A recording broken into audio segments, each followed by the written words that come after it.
We have accepted your plea that there are arguments in social media that must be fought, and that you still have a part to play in that battle. What? You mean that you're going to let me post on X? Not entirely. We have noted your particular interest in the platform Blue Sky. The frequency of your visits must have given you special knowledge of that application and its posts. Yes, I suppose that's true. Blue Sky seems less vulnerable than others, yes. For that reason, you will be sent back to that platform. Oh, good. In exile. In exile? You will be limited to Blue Sky in the second quarter of the 21st century and will remain there for as long as we deem proper. And for that period, the secret of other social media platforms will be taken from you. But you can't condemn me to exile on one single social media network in one century in time. Besides, I'm not well known on Blue Sky. It might be very awkward for me. Your handle has changed before. It will change again. That is part of the sentence. You can't just change my handle without consulting me. You will have an opportunity to choose your handle. Oh, well, that's not so bad. But I warn you, I'm very particular. Here is your first choice. Oh, that's too long. Well, that's too short, isn't it? No, that's too sinister. That one's too young. Oh no, that won't do at all. It's ridiculous. You're wasting time, Dwayne. Well, it's not my fault, is it? Is this the best you can do? I've never seen such an incredible bunch. Since you refuse to take the decision will be taken for you. No, I never said that. But I maintain I have the right to decide what my social media handle is. It could be very important on Blue Sky. People on Blue Sky attach a very great deal of importance. What's happening? The time has come for you to create your Blue Sky handle, Dwayne, and begin your exile.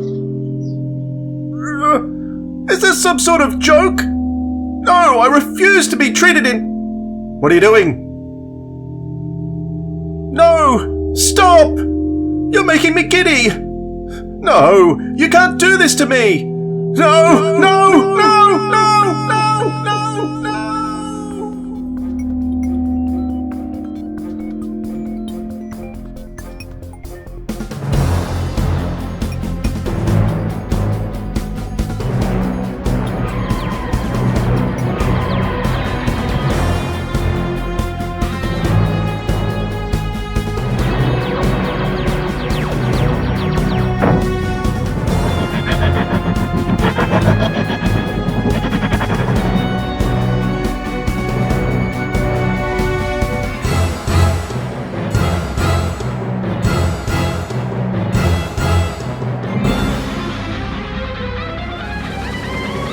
G'day audiophiles, this is the Sirens of Audio, the show that explores the universe of Doctor Who and other cult TV in the audio medium. I'm Dwayne. And I'm Philip. G'day Dwayne, g'day audiophiles. G'day Philip. Once again, this is our best of Big Finish for the previous year, which is 2024, and to help us do that, as usual, we have our good friend, podcaster and editor of Big Finish Vortex magazine, Kenny Smith. Welcome, G'day, Kenny. mate. How you G'day. doing? Yeah, great to see you as always. And to you in G'day, your mate. lovely season's 18 console room, it looks like there, Philip. Yes, it is indeed. So, Looks very comfortable. so it's great to have you back. It feels like we're only just chatting with you recently. What were we chatting with you about? I can't even remember. It was 25 years of Big Finish. Ah, of course. Excellent. So we couldn't not have you for our best of the previous year. So thanks very much for joining us for that. Now, this also is a milestone when this drops. This is dropping, tomorrow in Australia. If you're listening and watching from Australia, tomorrow will be the 5th anniversary of the first episode of the Sirens of Audio. It was February the 9th, 2020. So congratulations to us, and thank you very much, Philip, for sticking around for so long.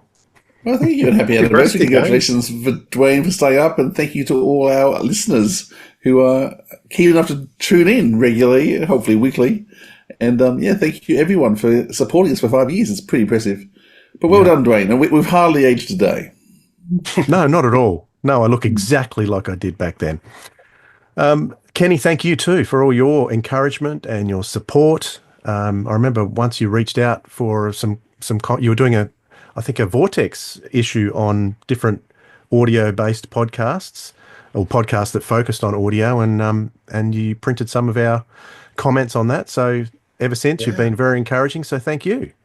Oh, no, thank you. It's always a delight. It's great listening to the show every week and you're tuning in. And sometimes I'll leave it 3 or 4 weeks and then do a catch up, depending on how busy I've been. But it's great, to be part of a semi-regular guest on a podcast that I listen to and love. And it's always an honor. And I will always make time for you guys. Whenever you want me, I will always be there. So thank you. And Thank you for everything you've done. Amazing interviews, and long may it continue. Yeah, thank you. Thank you very much. All right, today is, as I said, a big one. We're going to go through pretty much all the releases. I'm not going to read out every single release that Big Finish put out through the year, but Doctor Who related and some spin-offs that are going to be of interest to us and our listeners. So we're going to go month by month. So I'm going to pull up the releases for each month, read them out, and then we're going to wax lyrical on anything that jumped out at us for that particular month. So I guess the best thing to do would be to start in January. So the first one that came out was a story by Colin Brake, who actually recently, Philip, we did an episode on The Mind's Eye, which was also written by Colin Brake. And his story was an audiobook called The Chaos Cascade, which featured the 12th Doctor, Tanya, and Missy. So there were 3 readers in that one too. So that made it interesting as an audio novel. It wasn't a single reader, as we've had before. Next release that I want to point out is Doctor Who, Sontarans versus Rutans, The Battle of Giants Causeway. This was an 8th Doctor story. It was the start of Big Finish doing single releases over a period of time where they were not doing box sets, but it was kind of set up as a box set, but released monthly or episodically. So featuring the 8th Doctor team with Kerry's making a triumphant return. So that was exciting. The Torchwood that came out that month was called Poppet. Lauren Mooney and Stuart Pringle did an amazing job starring Kai Owen on that one as Reese. We had The Fugitive of the Daleks, Jonathan Morris's story, featuring the return of Vicky in a slightly different role than we're used to seeing her in Doctor Who. So that was a standout as well. We had Star Cops, Blood Moon, I Was Killed Yesterday. So I want to ask you guys some feedback on any of those releases that stood out to you for that month, but I want to make a confession before we begin. You guys know that I was on the road last year, and you would think, and I always think when I go on my trips, I'm going to have heaps of time to put my headphones on and I'm going to drive all these miles through the desert and catch up on all my Big Finish. But there are quite a few from the first 6 months when I was on the road that I missed. So I'm going to make that confession now. So I'm curious to hear your feedback from some of these. I haven't listened to every single one. I know it's shocking. I can't believe this. Do you know what? At this point, I should be going da da da. Yeah, that's it. This. I don't know about you, Philip. I'm sorry. Headset off. I'm appalled. Amateur. Yeah, we just walk out. Sorry. End recording now. Yeah, it's bizarre. I always think that I'm going to be driving, for days on end, but my wife and I seem to enjoy driving and talking. It's weird. What, with each other? Why yes, with each other. Wife? So that's what we tend to do. All right, so we'll start with you, Kenny, as our guest. What were some standouts for you from January? Well, firstly, we'll go with The Chaos Cascade. I loved it. I love this Big Finish range of the audio novels. They are fantastic. Colin Brake is a good pal of mine. Known him for a good few years, and I think he did a fantastic job here. The fact you've got such diverse characters, and he does such a great job with them all. And Dan Starkey does a fantastic Peter Capaldi, it has to be said. He gets that sort of Scottish intensity with a little bit of poshness in there. But, he's great. So I really love Chaos Cascade. The fact you cannot see where it's going at all, particularly you've got the madness of Missy, and you get a fantastic turn from Beth Chalmers, who's half Scottish on her father's side, for those who are interested. And it was lovely. And Rebecca Root does a great job as always. But I think Poppet was such a good release. It's really creepy. I think Stuart and Lauren have become sort of two big finishes, like real rising stars over the last 18 months, 2 years. Absolutely. What they do is great. They've got a real eye on the horror and the scary side of things, and they're great. I actually bumped into Stuart at a sort of mini convention last April, and he recognised me by my voice because I was there with my friend Dave from Power of Three podcast, and we were wandering around this classic sci-fi museum, and just this unassuming chap with a baseball cap on and long hair, and said, "Are you Kenny?" He's like, "Yeah," and said, "You're Stuart," and introduced himself, and he came from Allendale. So it was lovely to meet him in person, just in a completely unexpected way. It was great, and such a nice guy. Just cannot fault enough, but they cannot criticise their work. They're so good. Poppet is creepy as hell. Really, really enjoyed that.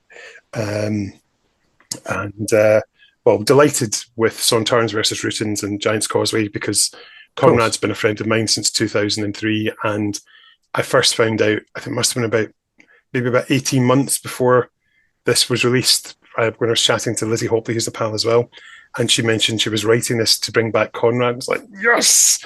So, and cannot beat a bit of Kera's.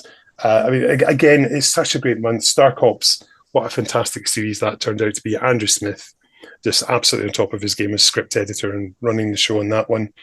And yeah, and Fugitive with Alex, Maureen O'Brien. You can never have enough Maureen O'Brien in your life. So yeah, it was a really strong start to the year.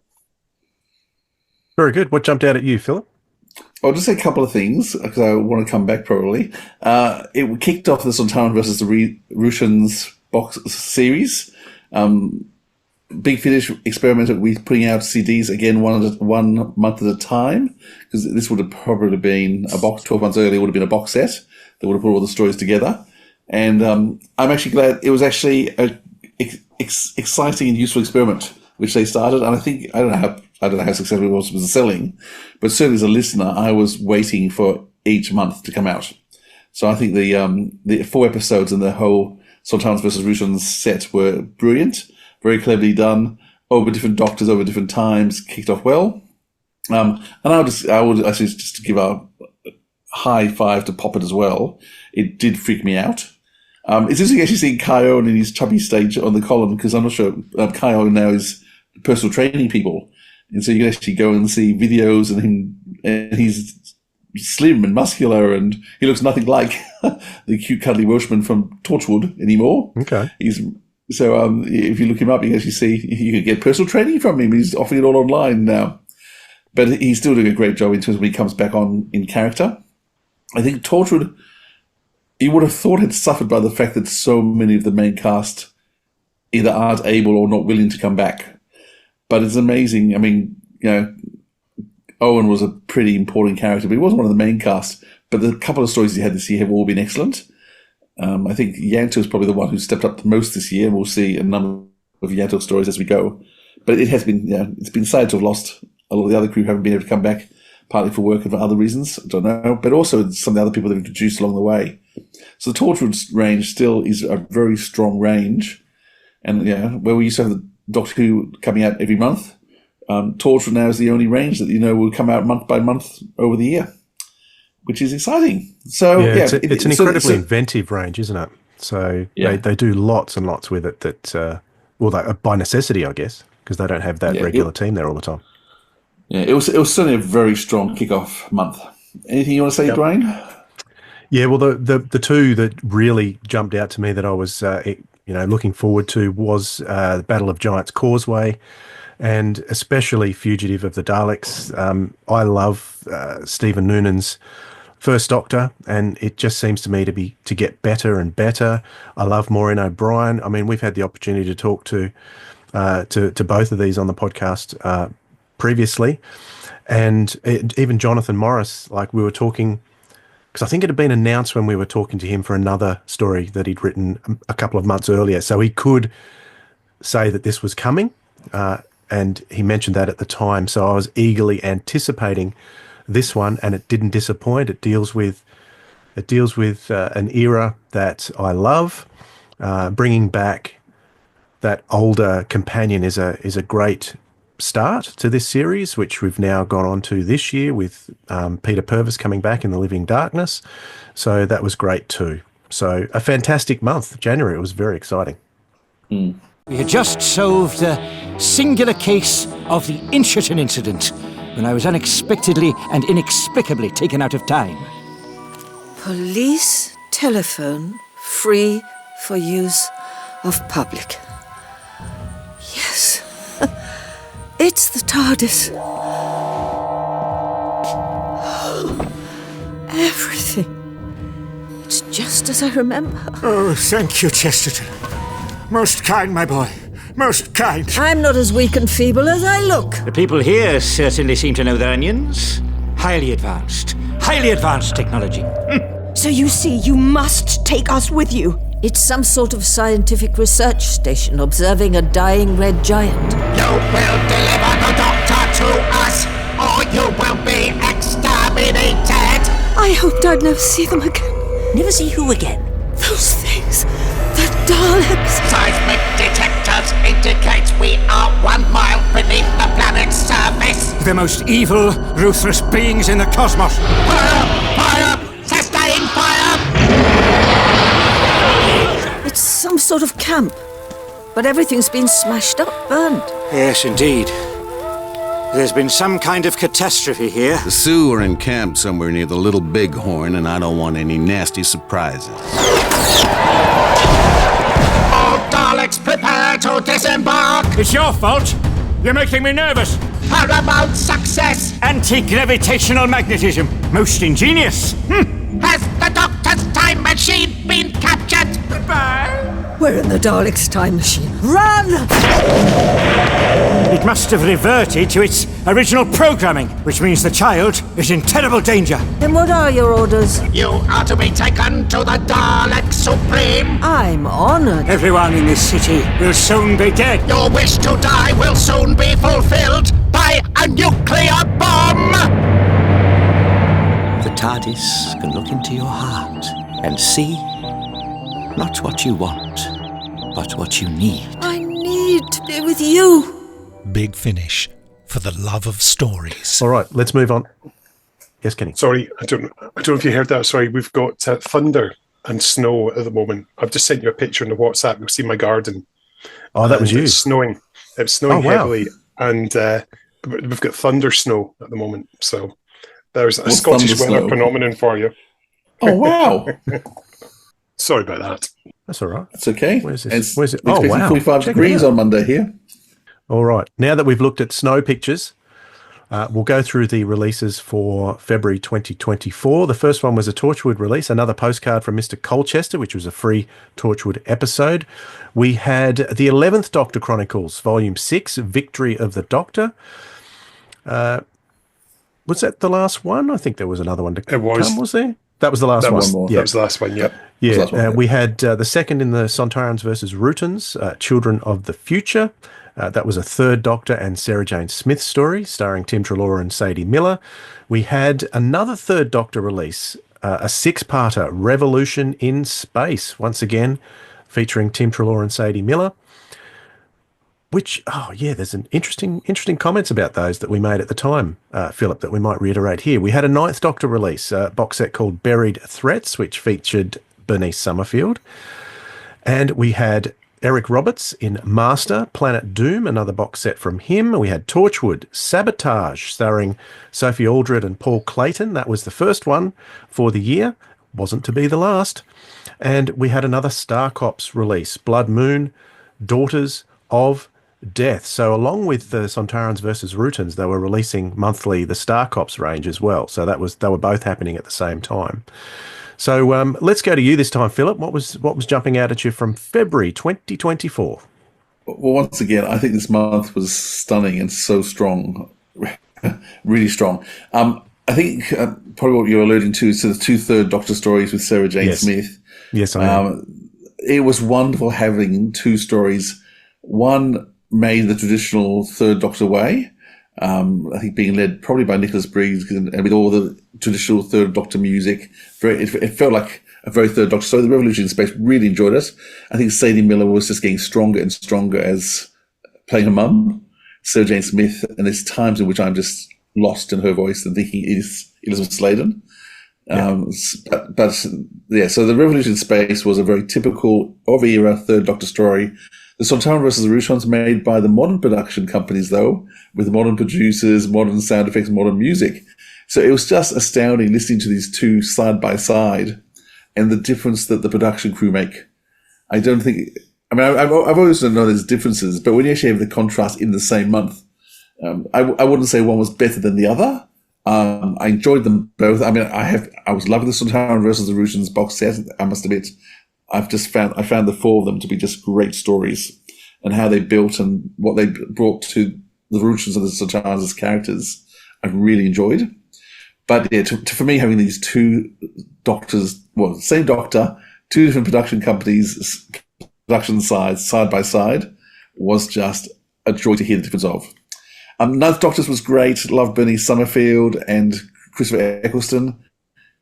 Was this his last? Was this his last? No, second one? last. Was it second last? Second last. Yep. Yeah. So we don't know if there's more to come. So I guess feeling a bit nostalgic because I've really enjoyed Chris Eccleston coming back. I think he's added some lovely dimensions. And there's been some lovely writing for him. It's still not in the period I would have put him in. I still would have put his time in that when he leaves Rose in the first of the Slytherin stories, and he gets to the TARDIS and goes to visit. Thank you, Aliens of London. That's where I would have put the gap.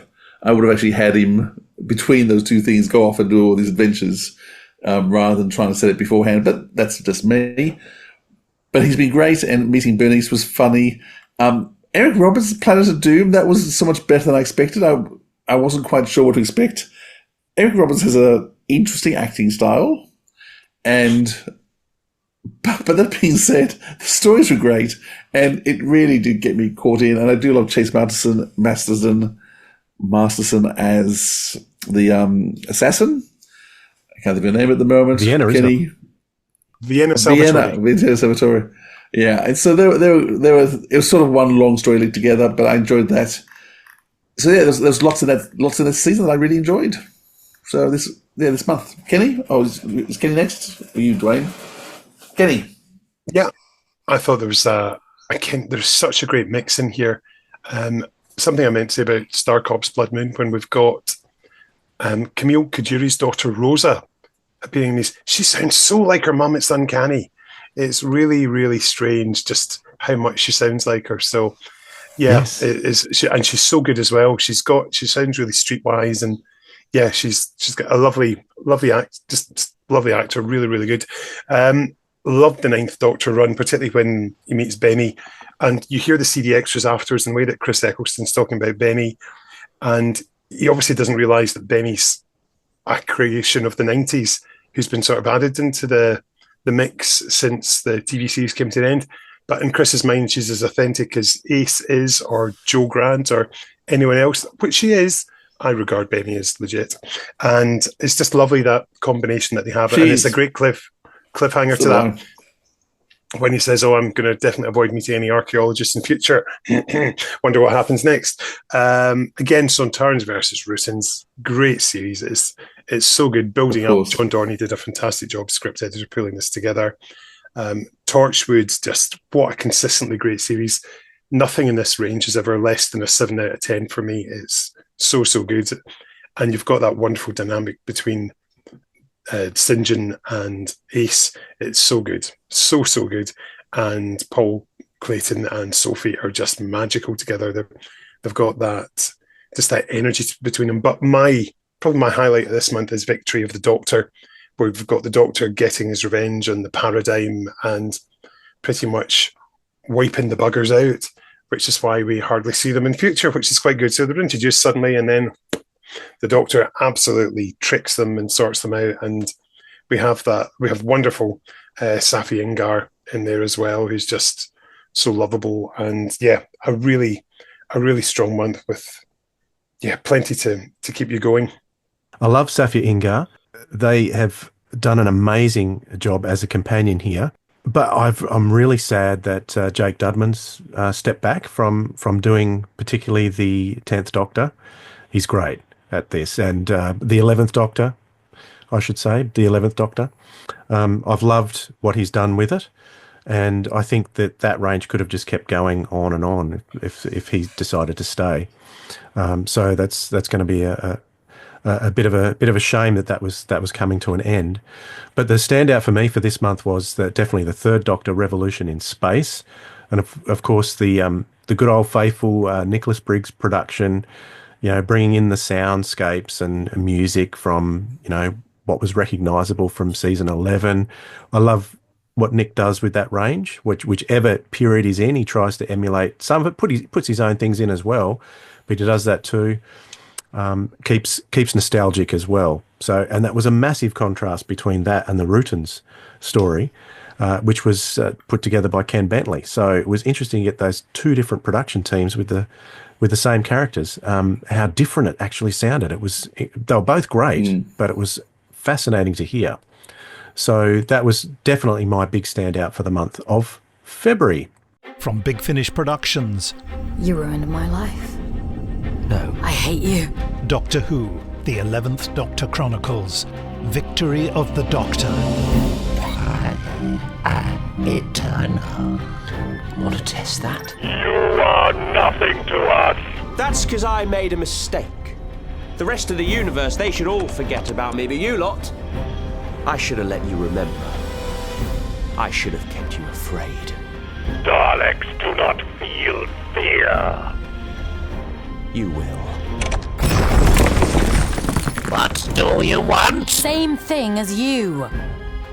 I want to understand, which is why I'm going to open you up and take you apart, piece by piece. Special weapons unit deployed. Annihilate. Well, while you're having a good think, millions of people are out there dying. You think I don't know that? I've seen this before. I gave up everything to put a stop to it, and turns out that wasn't enough. That's all you had to do. Be my doctor. One more time. Big Finish, for the love of stories. Let's move on to March. And the first release from March was the Fourth Doctor Adventures, Storm of the Sea Devils. So Fourth Doctor and Harry and Naomi box set. The Torchwood was called Tube Strike. Great cover there. With it was actually written by Gareth David Lloyd.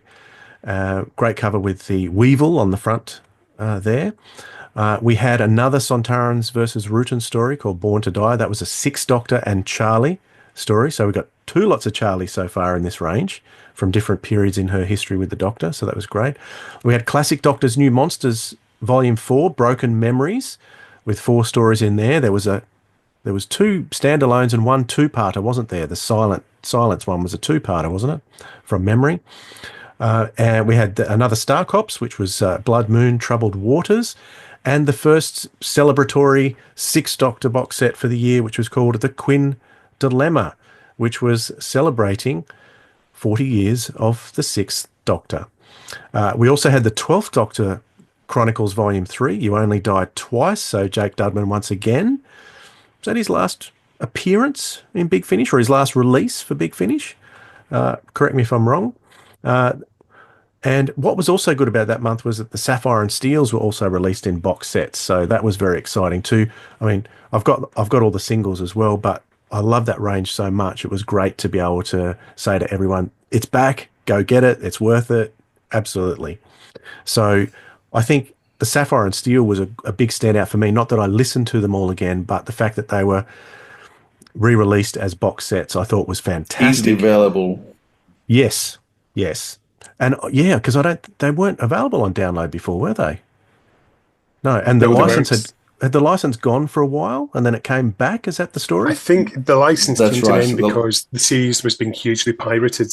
I think it was the most pirated Big Finish series of the lot for some reason, and that led to them sort of not renewing the license because of costs just weren't being met or there wasn't a significant enough return because of pirating, which is something I absolutely abhor. I really, really hate piracy. If I want something, I'll buy it.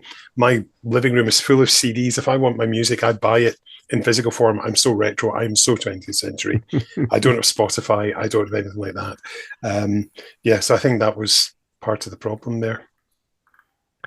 I also loved the Quinn dilemma as well. I generally enjoy everything that Colin Baker does. He's the most redeemed Doctor that's ever been in Big Finish. And this was a good celebration. It was a quirky story, very funny in some parts, but it gave us a good showcase of the companions, the Doctor, several different iterations of the Doctor, in fact. So that was an enjoyable story to listen to as well. So there are, actually, Broken Memories, the classic Doctor's New Monsters set too, was also a good one, because I think that prompted you, Philip, to reach out to David K. Barnes, and we got to chat with him about his Silent story, or both of the episodes of his that were on there. So that was fascinating as well. So I liked that box set because we got to talk to David. Were the Silents in that? I don't remember. Yes. Yep, absolutely. Sorry, were the Silents in that one? I don't remember. Oh, you got me. You got me big time on that one. All right, who shall we go to? Let's go to Kenny. Another great month. We get to meet a new companion. Well, we've already met Naomi in a couple of other ranges, but she makes a really good impression here in Storm of the Sea Devils, joining the Doctor and Harry. And Chris Naylor is just superb as Harry. So this was a great start for the pair of them. Tube Strike, Gareth David Lloyd, starting the Yanthology, as it was called. What a brilliant title. And loved that. It was a really good run. And this idea of communities hidden in London Underground and in sewers and things like that, just sort of brilliant, absolutely brilliant. Again, Born to Die, Doctor and Charlie, fabulous. And that little bit, she's got some Tarans when she recognises them, obviously from her previous travels with Keras, and I love that. But I think the Quinn dilemma, a brilliant punning, clever title. My pal Dave from Power 3, this is one of his favourites of the year. Adore it. It's the fact you get all these Doctors and companion combos, and then for the final episode, you get all the different Sixth Doctors coming together. And think, what a great idea. And Colin does such a good job with it as well. I just hate to have been the one who had to sort of direct him for that one and sort of like, okay, right, you're going for the Charlie Doctor, so you're a bit more, you're slightly more on edge, and you're early Perry Doctor, older Perry Doctor, Mel, Constance, just superb. Really, really clever, and done with so much humour as well. And that was a real highlight of the month. And as you say, Sapphire and Steel, what a welcome return. And just getting to hear David Warner again is always lovely. So I hadn't listened to these in years. I've got my CD somewhere in the loft, so it was great to be able to get some new old Mr. Warner. Absolutely. Philip? I'll just kick off there because Susanna Harker I've always had a bit of a crush on ever since I saw her in House of Cards. And we actually got to interview her and spend a couple of hours with her, and she was just so wonderful. And hope a lot of her production was working to come off. So yes, the Fourth Doctor, really enjoyed the Storm of the Sea Devils. It was great finding how Naomi actually joined the Doctor, because having seen her with the Seventh Doctor for the last couple of years, it was always frustrating to try and work out, hang on, why is she here and how did she come about? And it was a lovely touch of how Tom Baker got introduced, because usually you expect the Fourth Doctor to arrive, but in this case he didn't have to, which was a lovely little plot device. Tube Strike was gory but boy, it was entertaining and kept you on the edge of the seats. You can never get enough of Charlie. Classic Monsters, the two silent stories in that to me were amazing, and the fact that the Doctors were back to front, if I'm remembering properly, I think they told the story sort of backwards. So you had a whole world created, and you had two Doctors come in, sort of one after the other in this world, and of course couldn't remember anything later because of the silence. I thought that was very clever, and as you said, we got to speak to the author about that. I did love the Queen Dilemma, and I'll get back to that probably a bit later. Yeah, it was a really, really solid month. But I will actually come back a bit later to chat about them. My people, 40 years ago today, I had the great honor of becoming your king. I know you are eager to hear which of my sons will soon be exalted in my place. From Big Finish Productions, Doctor Who, The Sixth Doctor Adventures, The Quinn Dilemma. They're identical. Yep. Identical Quinns? Yep. Their poor mother. What monstrous space-time event has brought us together?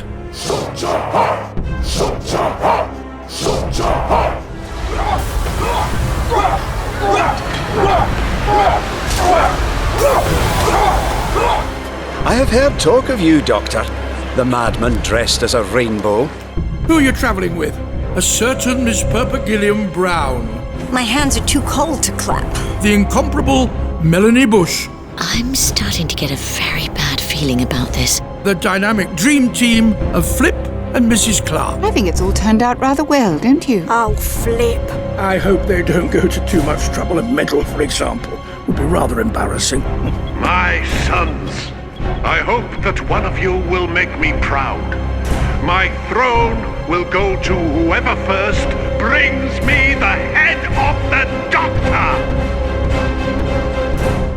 Big Finish, for the love of stories. Let's move on to April, and we had a new series called Dark Gallifrey, which was going to be released monthly over the next 6 months. And we had the first part, which was Dark Gallifrey Morbius Part 1. So Morbius played by, forgotten his name, Sam West. Yep. Sam West. We had a Fifth Doctor box set, the first one of those that was to be released, called The Dream Team, so featuring the TARDIS team of Fifth Doctor, Nyssa, Tegan and Adric, which was fantastic. I really enjoyed that. We had Gareth David Lloyd back for the Torchwood in Missing Molly. We had the next in the Sontarans versus Rutans in name only. That's the last one, so it features the War Doctor as the Doctor in that one. So that's the last episode for that particular series. We had the first of the Paternoster Gang box sets for the year come out. Trespassers 2, The Casebook of Paternoster Row. And we had another Star Cops, Blood Moon, A Cage of Sky. That was the releases for April. Let's go to you, Kenny. What jumped out at you there?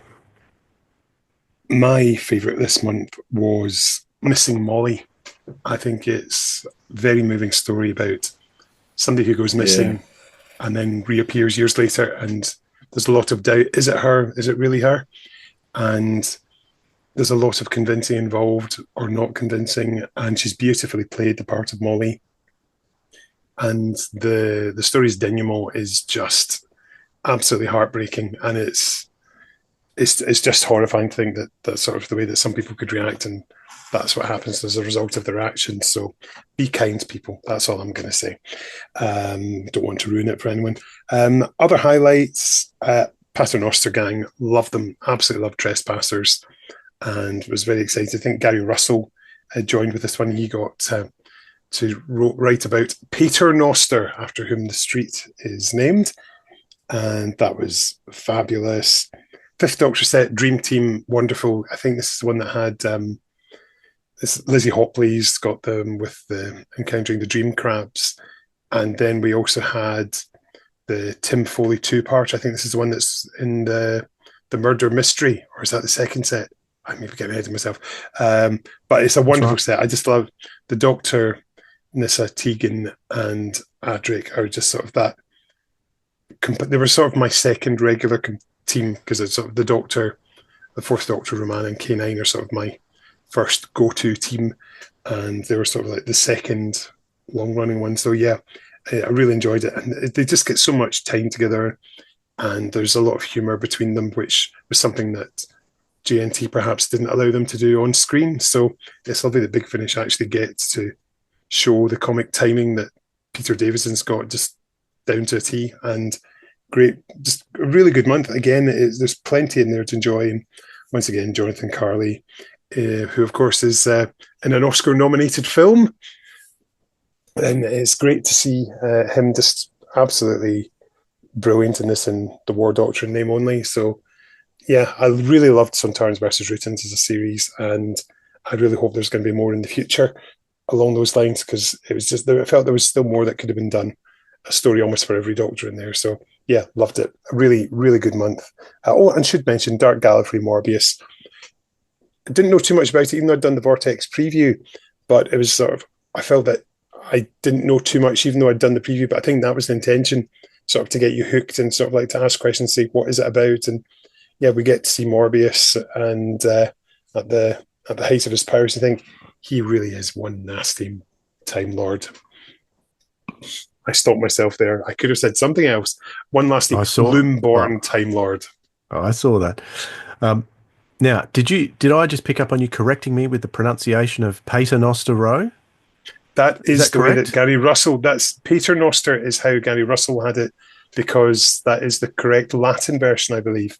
Although Paternoster is the correct pronunciation for the series, but Paternoster is the character in this story who appears and after whom the street is named. So it is correctly, it's Paternoster is right, and Paternoster is also approved of. So we're good with both, but Paternoster is the correct way to say the series. Very good. All right, so the one that jumped out at me for that month was the Fifth Doctor Dream Team set. What a couple of fantastic writers. Tim Foley and Lizzie Hopley rarely disappoint. And they're just an amazing sets. They're amazing sets of stories, these Fifth Doctor ones. They've been so consistently good for such a long time now. And this team is fantastic. It's great to hear Matthew Waterhouse getting lots of time in these box sets. He's got, another one to come this year, and there's another one released in a couple of months' time, if not 1 or 2 months. I can't remember exactly, but it's great to see him getting lots of time to play with his character in the box sets too. Who directed this one? Ken Bentley. Yeah. So when we spoke to Ken Bentley last year on the podcast, I'd only just listened to this, and I was still spinning from that. So I was enjoying his work on this as a director very much as well. So yeah, that was the big standout for me for this month. Philip, what about you? I love the Dream Crabs. I kind of wonder, was this a leftover from New Monsters Classic Doctors? Because it was a bit of a surprise to get the new monster in the Peter Davison range, but it worked really well. And yes, I think you're right. Matthew Waterhouse, he'll be in Australia in 6 weeks' time, so book your tickets and come and see him. Yeah, sirensofaudio.com. Get your tickets there. I'll just drop that in while we can. Missing Molly just tore my heart, and I think I actually cried. I think I may have cried. It was such a powerful, powerful story. It was great to have the wrap-up of Sontarans versus Routons, and it was essential that you had actually listened to the first 3 parts. It felt kind of like each of the first 3 stories was sort of standalone, but they weren't. And you really needed to know what had happened to enjoy this one, I think. So it was a bit of a, hope you paid to listen to the first 3. And this is the only series this year I went back and listened to the whole series again. Because just finding time to do all the listening that one needs to do has been hard. But I made the effort to go back to listen to this whole series through again, so I could actually enjoy the 4th episode even more. So the trouble, of course, with spreading them out is the fact that you forget stuff, but then the advantage of spreading them out is that you get to have that delayed storytelling and thinking time, which often with a box set you don't, because you just rush through it.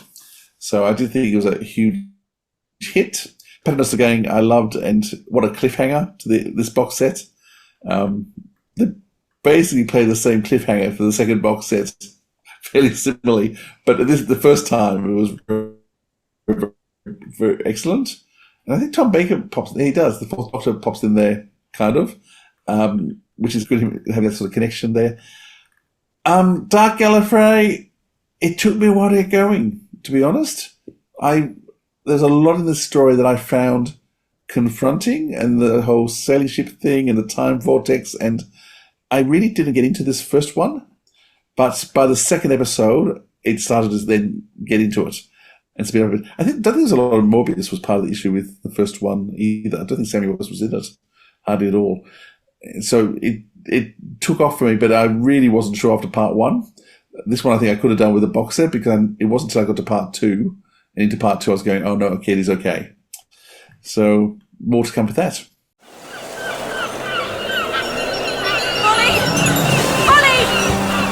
Where is she? Molly! From Big Finish Productions, Torchwood, Missing Molly. My daughter, Molly, went missing 12 years ago from a fair in Penarth. She was 9. Missing Molly. What? Oh, sorry. I remember it. I grew up on this estate. Missing Molly Morgan. It was all over the news. So... She's upstairs. I went home. What if it's not really Molly? Oh, there's something wrong with her. What happens to her then? Then we'll find a way to make everything right. Dada! It's me! Molly! Molly Moo! I miss you. No! Who are you, really? Big Finish. For the love of stories. It got dark. I knew you were looking for me, but the sea is so big. Moving on to May. And the first release was another Dark Gallifrey. Morbius Part 2 was released. And we had Torchwood 1, I Hate Mondays, with Tracy Ann Oberman and Gareth David Lloyd, released, as well as the regular monthly Torchwood, which was called Disco. We had an 8th Doctor box set, Kenny. This one was just for you. Echoes, featuring Liv Chenka and Helen. I've forgotten her surname. What's her surname? Helen Sinclair, that's it. We had a Missy box set, Bad Influence. Another Star Cops Blood Moon, London Zone. Lots of Star Cops in the first half of the year. And we had the final 9th Doctor Adventures box set, Star-Crossed, where he was with... Well, I think River Song was in every episode, wasn't she? It was different periods in her history, I think, from memory. Correct me if I'm wrong. But let's see. Well, let me talk about what jumped out at me. It was the 8th Doctor Adventures box set, Echoes. What an amazing box set. I love this TARDIS crew, and it was really nice to get them having some adventures outside of a massive epic 16-part 4-box set series. Just to have some standalone stories was really good. I really liked the story Slow Beasts by Dan Rebelato, a new writer, unless he's written something else that I'm unaware of, Kenny. But I'm hoping to get some more because I really enjoyed that story. It was different. I liked it very much. That was the standout for me for that month. Philip, what about you? Yes, Nicola Walker, anything she is just amazing. With Hattie Moran like that, and 8th Doctor. I mean, I can say you always know with the 8th Doctor you're going to get something good. I don't think we've had a bad 8th Doctor story for years. I'm trying to think if I can think of anything that wasn't good. It just, everything that they write for the 8th Doctor, it really feels in some ways that's the Big Finish Doctor. He was the first, they got him. He is really. Early on, and the first 3-4 seasons were very much, this is new Doctor Who before new Doctor Who came back, and it still feels like it's new Doctor Who. It's certainly, that's Big Finish. The Missy stories were excellent, and they had me laughing and horrified at the same time. I think Michelle Gomez is just breathtakingly great, as Alex Kingston, and so having her and the 9th Doctor together was great, and there were some really great stories in there. In terms of looking at different parts of John Dorney, Lizzie Hopley, Tim Foley. I mean, you can't do anything wrong with those three, and just a great combination. And Morbius, once again, I was getting into it now and starting to understand the characters and what was going on there, so it's becoming a lot more enjoyable. But yeah, I think the 8th Doctor stand out. The Torchwood was excellent. Probably Missy was the one I enjoyed the most. Missy and the 9th Doctor, but yeah, all good. Kenny. Yeah, again, so many good releases this month. Torchwood 1, I Hate Mondays, and Disco, which ties in, being set between a couple of the episodes where we get to meet Yanto's dad, or learn about Yanto's dad, and you do get to see why an awful lot of why Yanto is the way he is, almost like reacting against his own father and his lifestyle. So it's quite, again, an emotional listen, but the whole I Hate Monday series is so good. Tracy Ann Oberman is just wonderful as Yvonne. and you've got Tim Benting in there as Tommy, and of course Gareth as Yanto. It's a really, really strong trio to lead this run. But Missy, outstanding. Just, you really shouldn't be rooting for her because you know she's a wrong-un, but she's just so much fun. She's great. Michelle Gomez has just got that impish, waspish sense of humour, and you cannot dislike her. She's absolutely perfect. There could have been no one else could have played Missy like her. No, sorry, Emma Thompson, all the great actresses of the world. Missy is very much Michelle Gomez. And I'm not just saying that because of where she comes from. Star-crossed, what a box set. You are, sir. We finally, well, okay, I'm a little. But yeah, it's lovely getting to get the chance to hear Chris Eccleston and Alex Kingston performing. It's just so good. The dynamic, the fact that the Doctor is just so disinterested in romance, particularly this one, and River she does understand why, and she doesn't push too hard, but she can't help but flirt a little. But that's her, and that's her nature. But again, it's Echoes that's the real star of the show this month. Fantastic stories. Birdsong by Tim Foley, really creepy. Just like, why would there be birdsong in an alien world? Lost Hearts by Lauren Mooney and Stuart Pringle once again, where we get a bit of M.R. James coming in there, whose ghost stories I was introduced to a couple of years ago properly. I'd read them years ago, but reintroduced to them by Dave, who got me a copy of some M.R. James short stories for my birthday last year. Wonderful stuff. And Slow Beast by Dan Rebellato, as you said, making his Big Finish debut. And very, very clever. It's wonderful. Just the dynamic between the leads there is so good. And long may it continue. Please don't struggle, sir. It doesn't help anyone. But I don't want to help you. That's it. No! Stop! Wait! Don't I even get to say goodbye to my cat? From Big Finish Productions, the worlds of Doctor Who, Missy, Bad Influence. Oh! Ow! I feel like someone staged a rock festival in my head. And not a very good one either. Did you hear about the scout troop that went missing here a few years ago? Maybe it was the trees seeking revenge. Ooh, you've got a creepy one. A must-have for any camping trip gone wrong. It pleases me to present you with this great ruby. That ruby could change everything. It could save our village. I cannot stand amoral people. Fence sitters, the lot of them. Pick a side! The trees are coming for you, Grace. They want revenge for all their brethren that were used for books and firewood. Well, if you ask me, this is just intergalactic correctness gone mad. Stop it, you fool! Can't you see that I'm wounded? Behind you, watch out! You're not going anywhere. You're quite angry, aren't you? Oh, my giddy uncle. I've teamed up with an idiot. You're rotten, Missy.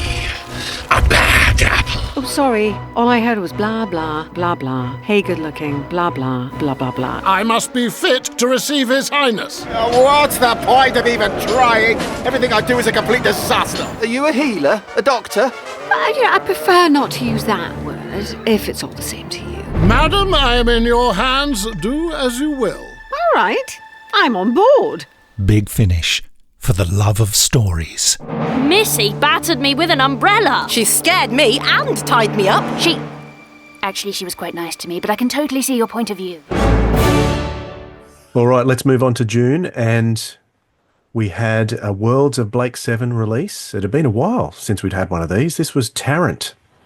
So starring Stephen Pacey, and Yasmin Bannerman makes an appearance too in one of the episodes. Fantastic episode. We had the fourth Doctor box set called Metamorphosis, which features the return of the Celestial Toymaker, I think, and also the Master that you can see on the front there. We had another Star Cops, Blood Moon, Divas. Boy, you're spoiled for choice with Star Cops in the first half of 2024, that's for sure. We had another packaging up of single episodes. We had the 8th Doctor and Lucy Miller Series 2, which is still there for a pretty darn good price for those 8 stories, actually. So, yeah, that was really good to get that as a package. We had Dark Gallifrey Morbius Part 3. We had 6 months after the first part came out, we had the 7th Doctor Adventures, The Last Day Part 2. So that was an epic 12-part series that sort of wrapped up the Seventh Doctor story and sort of led into the TV movie. We had Torchwood, the restoration of Catherine. And that is it for the month of June. Kenny, give us your thoughts on June. It's it's my birthday month, so I was delighted. I was in Lanzarote on holiday and was able to download some of these to listen to when I went out on my daily walks, which was always nice to have. So I've always got memories of listening to particular new releases, and when I'm in Lanzarote, when I've been there for the last few years. Took the Roy Gill's Wizard of Time a couple of years ago. That was great. First holiday back in the sunshine after COVID. Lovely. And what a great story to listen to. Wow. Blake Seven Taran. I love Taran as a character because I started watching Blake Seven from Series C and really like Stephen Pacey from the word go, and he just sounds so good in this. He's just brilliant. Metamorphosis, as you said, bringing back a couple of old villains, and we've got the return of the Toymaker in a slightly different form where we get a female Toymaker, but it does all still fit in. John Dorney assures me.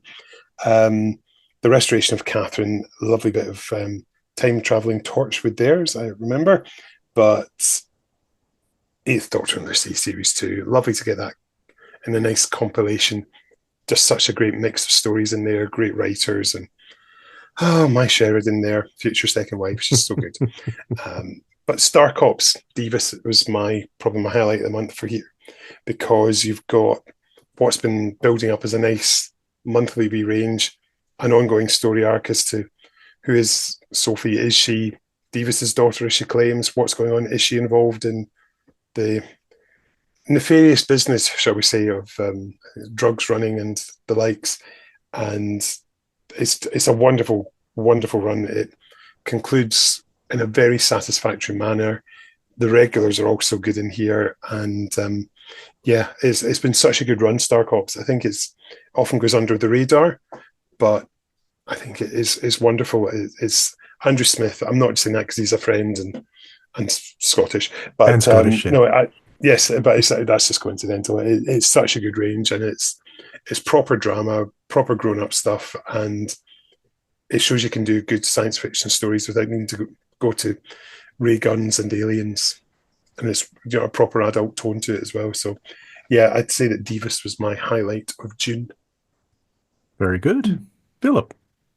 Well, I've got a confession to make, realizing as we go through this, The Last Day 2, I haven't listened to. So I remember listening to Last Day 1, which was, I think, December last year, and going through that, not having a clue what was going on. And I got to the end of it, still not having a clue what was going on, and thinking it was absolutely bizarre and not knowing what to make of it. And so my intention was to listen to it again when this came out. And then I never quite got up the nerve to listen to number 1 again because I hadn't enjoyed it. And I realised I haven't listened to number 2. So just there I was thinking, oh, that's still sitting in my Big Finish playlist to listen to, and I haven't done it yet. So was part 2 good, Kenny?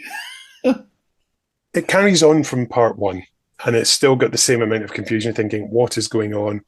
What is Garandel doing with this group of villains? They're all ganging up, and with multiple reality doctors as the Seventh Doctor is effectively trying to suppress all other dimensions, so there's one distinct timeline, and it's tough going because it is very hard sci-fi concepts, and with a bit of sort of comic sort of sensibilities thrown in as well, because Guy Adams does like all the stuff, and it all started off with Dark Universe. So effectively, you've got a 16-part story, not just a 12-part. And yeah, it's good going, but it's always lovely to get Roz and Chris in there. Yes. Okay. I guess I need to get to it. But yeah, I did find part 1 really hard work and felt I needed to go back into it. The Fourth Doctor one, the Metamorphosis, really enjoyed. And once again, Christopher Naylor just enjoying his performances all the time. And for me, though, the highlight of the month was Tarrant. A huge Blake Seven fan, and there's not been enough Blake Seven out by Big Finish this year. I think this might be the only thing actually Blake Seven-ish, which I know it's getting harder and harder because there's less and less of them either alive or willing to do it, which does make things harder and harder. But it was lovely to get this set, and I'm hoping there's more coming, but there's been nothing announced for a while. Dwayne? Yeah, Tarrant was one of the big standouts for me. He's one of those, Stephen Pacey's one of those voices, though. You've got to suspend your disbelief a little bit because he does sound quite different to the Tarrant if you go straight from the TV to the other. But that's easy to do. We're Doctor Who fans. We suspend our disbelief all the time. So that's fine. The stories are absolutely fantastic. I love the way that the worlds of Blake 7 doesn't sort of always go in the order you think it's going to go. Does things differently quite often. Gary Russell did one of those, didn't he, in this set? He did. So that was cool. It's always cool to get Gary back to do stories like this. I also loved the Fourth Doctor Adventures Metamorphosis. It took me a few months to actually listen to it. It was one that was on the back burner for a while. And I only recently listened to it. And the story that stood out to me from that box set was the second one, called The Caged Assassin by Matthew Sweet. That was one of my favourite Fourth Doctor stories that I've heard in ages. And it's typical Matthew Sweet bizarreness that only he seems to do and get away with. And I just loved every second of that. Of course, the Master story and the Toymaker story were great too. But it was that middle one, The Caged Assassin, that really stood out to me for that particular set. All right. Yeah, well, we might have to listen to the Seventh Doctor Last Day Part 2 together, Philip. I'm the same. Forgive me, Kenny. Don't stop the recording. It's all right. I've learned from earlier on that you do have other lives. You don't just exist to podcast, although really you should, because I do. I know. Sorry, Kenny. The thing is, well, to be candid, I've told so many different accounts of my past, and it's about time I decided on one that works. Let's decide the authorized version. From Big Finish Productions, Blake 7, Tarrant. We've been on Liberator 5 minutes, and already Avon is treating us like a delivery service. Why are we here and not him? Well, perhaps this isn't an important job in his eyes. He doesn't trust us. Wants to see if we can obey his orders. Or we're expendable. So, Del Tarrant, right? Former space captain in the Federation. Avon's been talking too much again, I see. Not at all. He's offered to pay me very handsomely for information regarding you. Such as? Oh, don't get angsty. He reckoned I might know where Dita is. He thought that might interest you. Hello, little brother. Dita? Dita Tarrant, first-class cadet, Federation Elite Squad. I mean, look at him. He's posing for his statue. A word, brother. Of course, brother. I didn't know there'd be blockaders outside the solar system. Can't you fire back? What, start an outer world war in a borrowed Federation pursuit ship? They'll send me to the Clone Masters just so they can execute me 12 times. We have our orders. Once we find the Liberator, we can go home. We've been out here a long time. We're on a hunt, Sergeant, and the Predator only goes home when the prey is found and killed. We don't do this for money. We do it because Space Command tells us to, and because Blake and his ragtag rebels are a threat to the Federation. Gently, lads. Gently. Careful. I think that's the only rib not broken. We'll take care of that. In the cells. Can't you just expel me from the academy? Oh, we will. Once we're done with you. Big Finish. For the love of stories. Well, well, well. You're the last person I expected to see here. It's been a while, hasn't it? Sit down, Tarrant. I'd prefer to stand, Supreme Commander.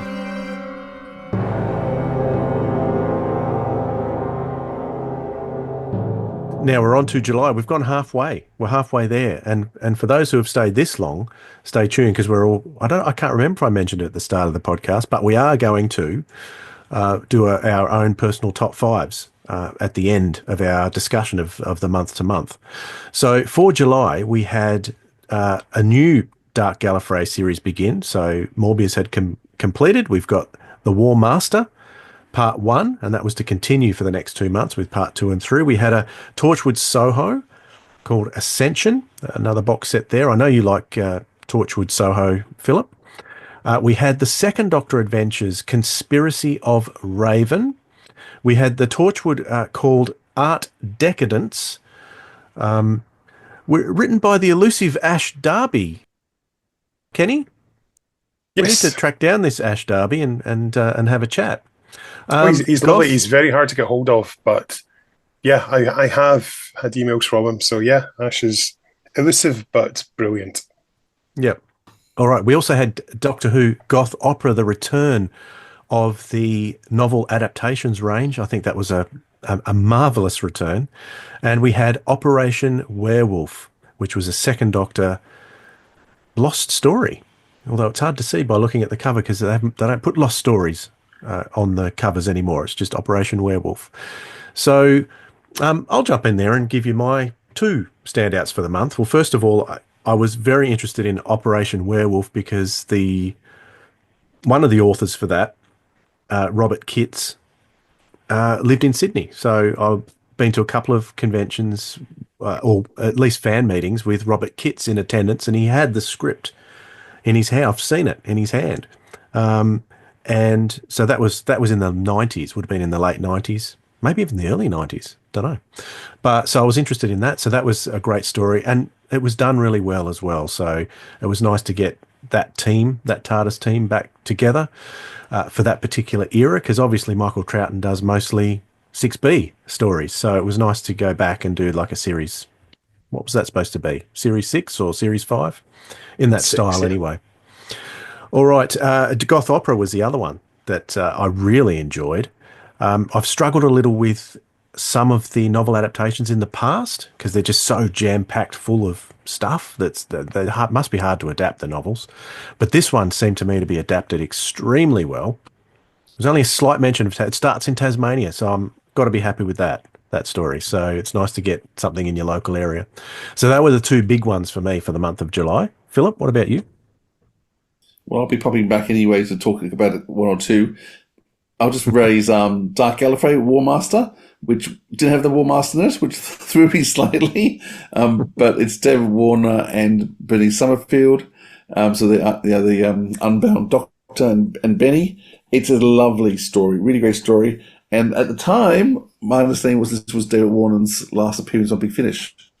Last thing he recorded before he passed away. But there was a little surprise in store a month or two later, which I didn't know, and it was just lovely and made me very melancholy but happy as well. But the two of them together are lovely. David is sounding a bit old in this. Like, there's only a couple of times he's sounded his age, and certainly at this stage I was thinking, oh, he really is. He's not sounding his usual self, but it's still nevertheless a wonderful story, and just the two of them together is gorgeous. And Conspiracy of Raven, I'm just going to point out in terms of, firstly, I own the cover now. I actually bought the cover, so I'm very excited. It's on my wall over there. You can't see it. But having had Wendy Padbury out at the start of the year and Fraser Hines was this month, it was just lovely hearing this story with Fraser and Wendy in it both. I'm not an big fan of Raven, particularly as a character, and there was a few things in terms of that I didn't like. But having Wendy back playing her age, having Fraser playing his age with Michael Troughton, I thought the three of them together are just wonderful. But I'll come back to that later. Very good. Kenny? Yeah, I've two real favourites this month. I mean, again, always lovely to hear David Warner and Lisa together. And a good, interesting start to that Dark Gallifrey with the Abomination, as we later discover. But for me, the two highlights were Goth Opera, as you mentioned, just such a wonderful, wonderful book. I bought all the New Adventures, Missing Adventures at the time, so I'm a big fan of the novel adaptations and love hearing them and what they do with them. And we were lucky enough to get Paul Cornell and Elizabeth Miles to come on pieces of... No, it wasn't. They come on Power of Three. That's what you do. Two podcasts, you get them mixed up, particularly when both have a number in it. So yes, we got Paul and Liz coming on Power of Three and had a chat about it, and it was just so exciting to go back and remember what a great range this was, kicking off with the Fifth Doctor. So yeah, it was great to see this range make a return, and fingers crossed, based on what Nick has said in Vortex, there could well be more in the future, so let's keep our fingers crossed. Again, loved Operation Werewolf. I had no idea Robert Kitts had an Australian connection, so that's lovely to hear. New fact for me of the day. Art Decadence, great. The Mara, so dark. It's wonderful the way it sort of slithered its way through the story. It's great. But Soho Torchwood Soho Ascension.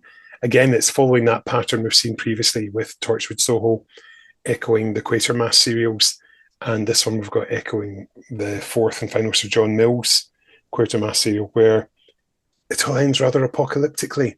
Oh, looks like that could well be the end of the series. Who knows? It's just got such a dark feeling to it, and it's wonderful. I really, really love what they've done with Torchwood Soho from the word go, and it's one that I do listen to quite regularly if I'm out, particularly as it's the shorter 25-minute episode format. So I love that. Really, really enjoyable. So yes, that was just outstanding. Very good. Sorry, one thing I forgot to mention in June was that it was when Big Finish Day was held. I didn't actually get to go to the event this year, but I did write the brochure for it. So I felt I was almost there in a way. So there's a whole load of but there's also a 25-year history of Big Finish and Doctor Who, which I managed to condense into a few words. And even printed the cover of the Big Finish Companion Volume 2 by Kenny Smith, no longer available. So yeah, it was really great to be able to sort of do that, and sort of, young up and coming actors and things like that. So that some guy called David Tennant, somebody else called Benedict Cumberbatch. So yeah, all good fun. Really, really entertaining. Yeah, I've heard of them. Yeah. Don't know what happened to them though. Didn't he sort of become a doctor or something? It was a bit strange. I don't know. Could have been. I wouldn't mind a taste of Morrissey. What do you think his blood would taste like? Milky tea, love. From Big Finish Productions, Doctor Who, Goth Opera. You may call me Ruath. I am a Time Lord of Gallifrey.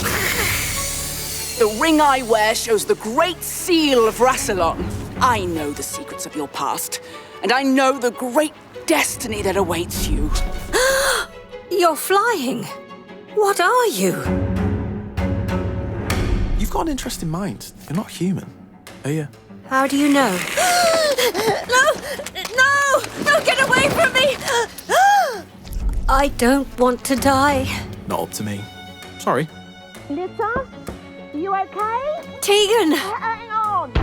Tegan, what's going on? Are you certain you're all right? I just need to rest. It's Nissa you should worry about. I am worrying. Yes, I know that face. What face? The I'm missing something important face. Am I? Maybe I am. They called themselves the Great Vampires. To this day, the very mention of their name strikes fear in the heart of every true Gallifreyan. I am Yarvan, Lord of the House of Yar, father of all the Earth's undead. Kneel before me. The power of the Time Lords in your veins. All of time and space is yours to explore and to conquer. Together, we shall be Queen and King of the Night. We will unite the humans and the Time Lords in the great communion of the undead. Together, nothing will be beyond our reach. Big Finish, for the love of stories. All right, we're on to August, and the first release for August. Did that come out in August, or was it supposed to come out in July? There was a bit of a delay with this, but everyone was eagerly awaiting the lost story Death World, which was the original Three Doctors story, remade with our recast first, second and third Doctors. Fantastic stuff. We had the first box set for the Death and Life of River Song, which was called Last Words. We had Torchwood Endgame with Naoko Mori. We had The War Doctor Rises, Morbius the Mighty, with Jonathan Carley back as the War Doctor, and Sam West as Morbius. We had Dark Gallifrey, The War Master Part 2. We had Susan's War, Family Ties. This was the second one, quite a few years since the first one came out, actually. And we had the second of our Sixth Doctor celebrations, celebrating the 40th anniversary of the Sixth Doctor, The Trials of a Time Lord. Philip, let's go. Let's go with you. I'll just mention a couple, just in terms of time. Death World, it was just great to have that come out. I understand why they didn't make it. It was probably good that they didn't make it.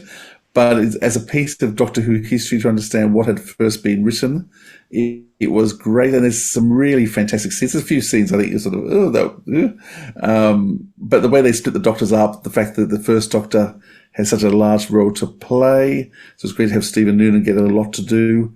but also getting the three to play together, but also with Katie Manning. I was going to say Nicholas Briggs because it was John Coshaw playing the Brigadier, but you couldn't tell, and Fraser Hines. So it was a lovely combination, and just the cover. In fact, I love the cover so much, we got the cover artist to come on and interviewed him. So that's one of our articles. The River Song was interesting, though it wasn't certainly my favourite of the River Songs. I guess because in some ways she's a bit sort of more not able to be herself for various reasons. And War Master Part 2, just having Lisa Bowman and Derek Jacobi bouncing off each other was just wonderful.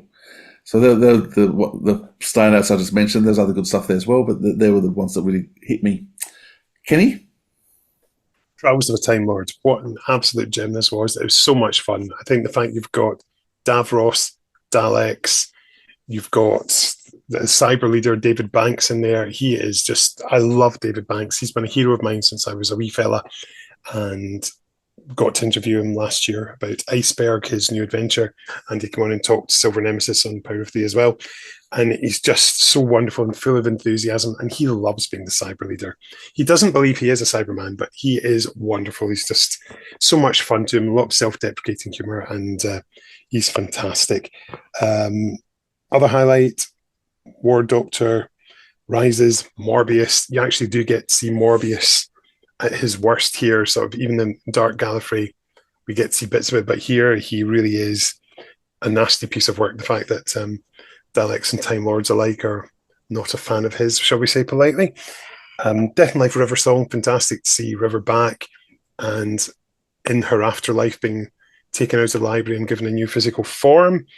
But Death World, I should say, fantastic to get that. Of course, it was slightly delayed its release because of all the troubles with the Big Finish app, unfortunately. But wonderful to finally hear this. And as you say, all the regulars just outstanding, and Death, voiced by Joe, who was in Torchwood Soho, just so good. Just loved it. Absolutely loved it. Yeah. I'm with you. Two big standouts for me were Trials of a Time Lord. I loved that. Loved the way that was done. So if I had to pick out of the two celebrations, they're both excellent, but Trials of Time Lord was the one for me. Death World was the other one I was really looking forward to. And I think, was it the combo of John Coleshaw and Stephen Noonan as the First Doctor and the Brigadier that really stood out? I think they were fantastic together. And the little references to Brett were nice, little nods to that.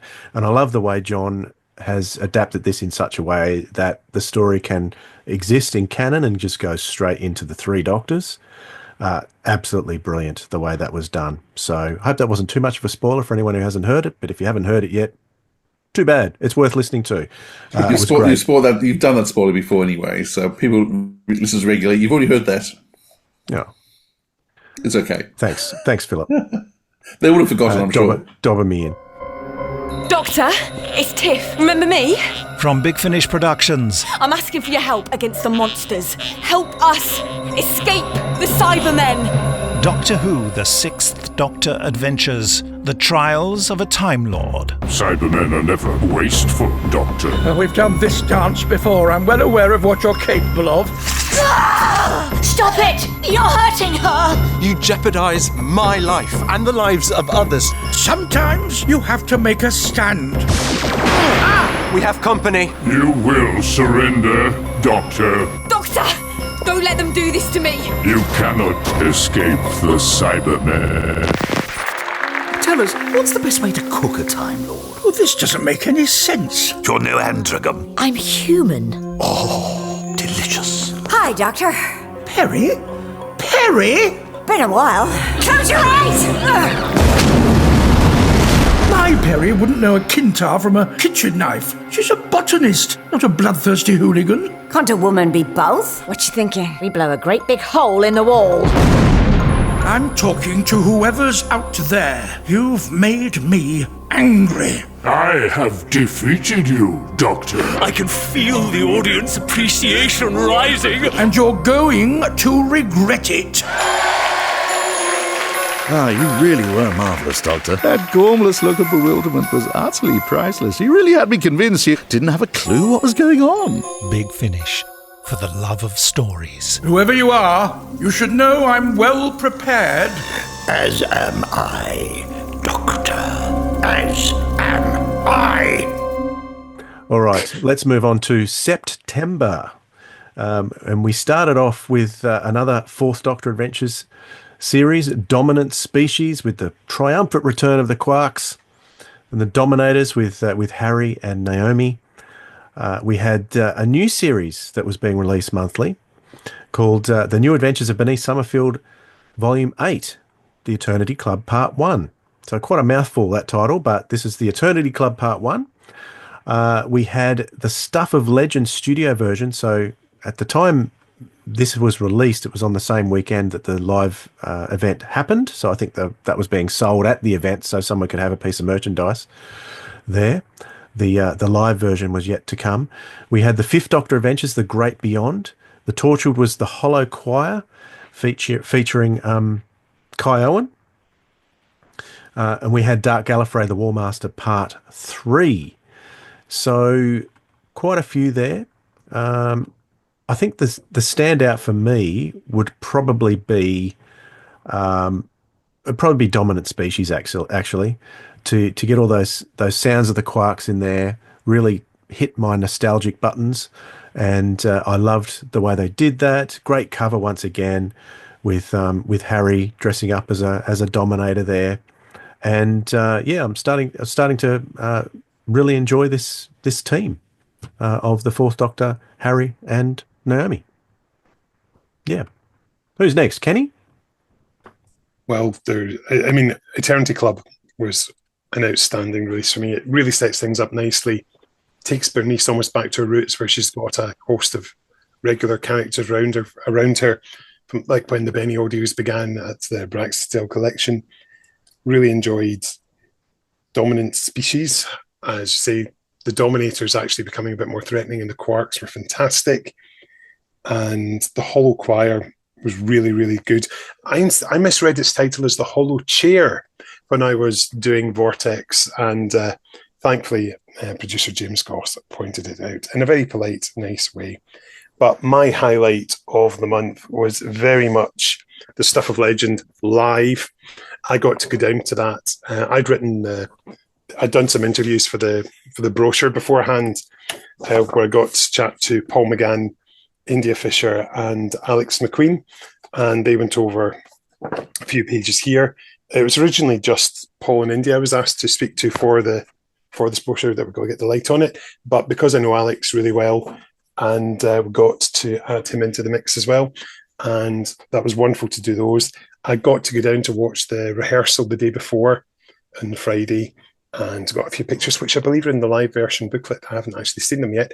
And there's also, the Saturday morning, I got to go to the dress rehearsal and watch everyone on stage. And it was just incredible to see it come alive. And just behind the scenes, got to see Paul McGann running up the stairs without his green coat on. So you get to see him in his waistcoat. And it's such a good look for him this one. So nobody's really seen this yet, but it looked so good. So there's potentially an option for future covers, or indeed action figure variants if you're listening at Algier. But yeah, just a wonderful, wonderful day. And I'm not normally one for autographs and selfies and stuff, but I got this signed and my brochure here. And nice. It's just for those who are listening in, that's what it sounds like. You can't actually see it. But yeah, signed by Alex McQueen and Jason and all the cast members, apart from Paul and India, because they were busy at that point. But yeah, lovely, and absolutely loved it. I think it's a great fun release, and it's almost not quite Doctor Who pantomime, but that's obviously part of December. We'll perhaps come to that shortly. But I just loved it. It was good, fun Doctor Who. Philip. Yeah, you have to say, it was Stuff of Legend, really enjoyed it. It was a good standard story. But then, I'm sure we'll talk about it later, the live release just brings it to life. Even just hearing the recording of the live release with the audience and the laughter and things, yeah, would have loved to have been there. Fourth Doctor story, Dominant Species. Finally, the Dominator is actually scary. I think Big Finish is good for actually helping things get done properly. And I think we finally got the Dominator of the Quarks done properly, so I really enjoyed it for that reason. It was good to have a whole new world for Benny Summerfield to kick off. I think just how you move Benny forward after she spent so long with the Unbound Doctor and the unfortunate death of David Warner. I guess unfortunate. He was old. We were all heading the same way. But nevertheless, it's just sad to have lost such a great actor and, of course, also Lisa's partner. So it was interesting to see what are we going to do with how's Bernie going to go on. So it's a nice way of reintroducing the character, and I'm curious to see where it goes to next. But the War Master Part 3, Dark Gallifrey, I just loved it. Captain John was back in it. So I'm a huge Buffy fan. And so having, once again, Lisa Bowerman in it again as well. But also having James Masters come back from Torchwood as Captain John. And it's just a really clever story. And anyone with Derek Jacobi just does better. So what an amazing actor. And that's just a really fun release. And I summed up and I said, little cameo at the end with David Warner when I thought he'd gone, just beautiful. And so it's just so nice and touched my heart. Welcome to the end of Gallifrey and a new beginning. What the burning sun are you? I am every paradox holding this Gallifrey together. I am the skeleton in the closet. I am the abomination.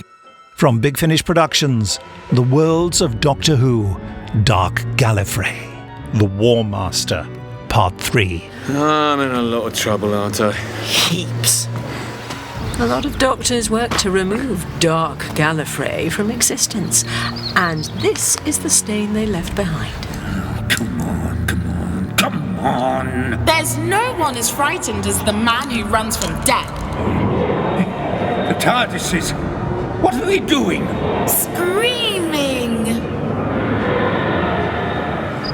I didn't realise this place was a trap. A collapsing paradox containing all that remains of this Gallifrey. Only those remains aren't physical, they're mental. And this planet's alive. Sounds like you've got quite a fight on your hands. Oh, finally, you're awake. Get us out of here. Oh no, it's you. What? I can tell you're going to be difficult. TARDISes have a sense for it. No, wait! No! Let me go! No hugging! No hugging! I wonder if you're right.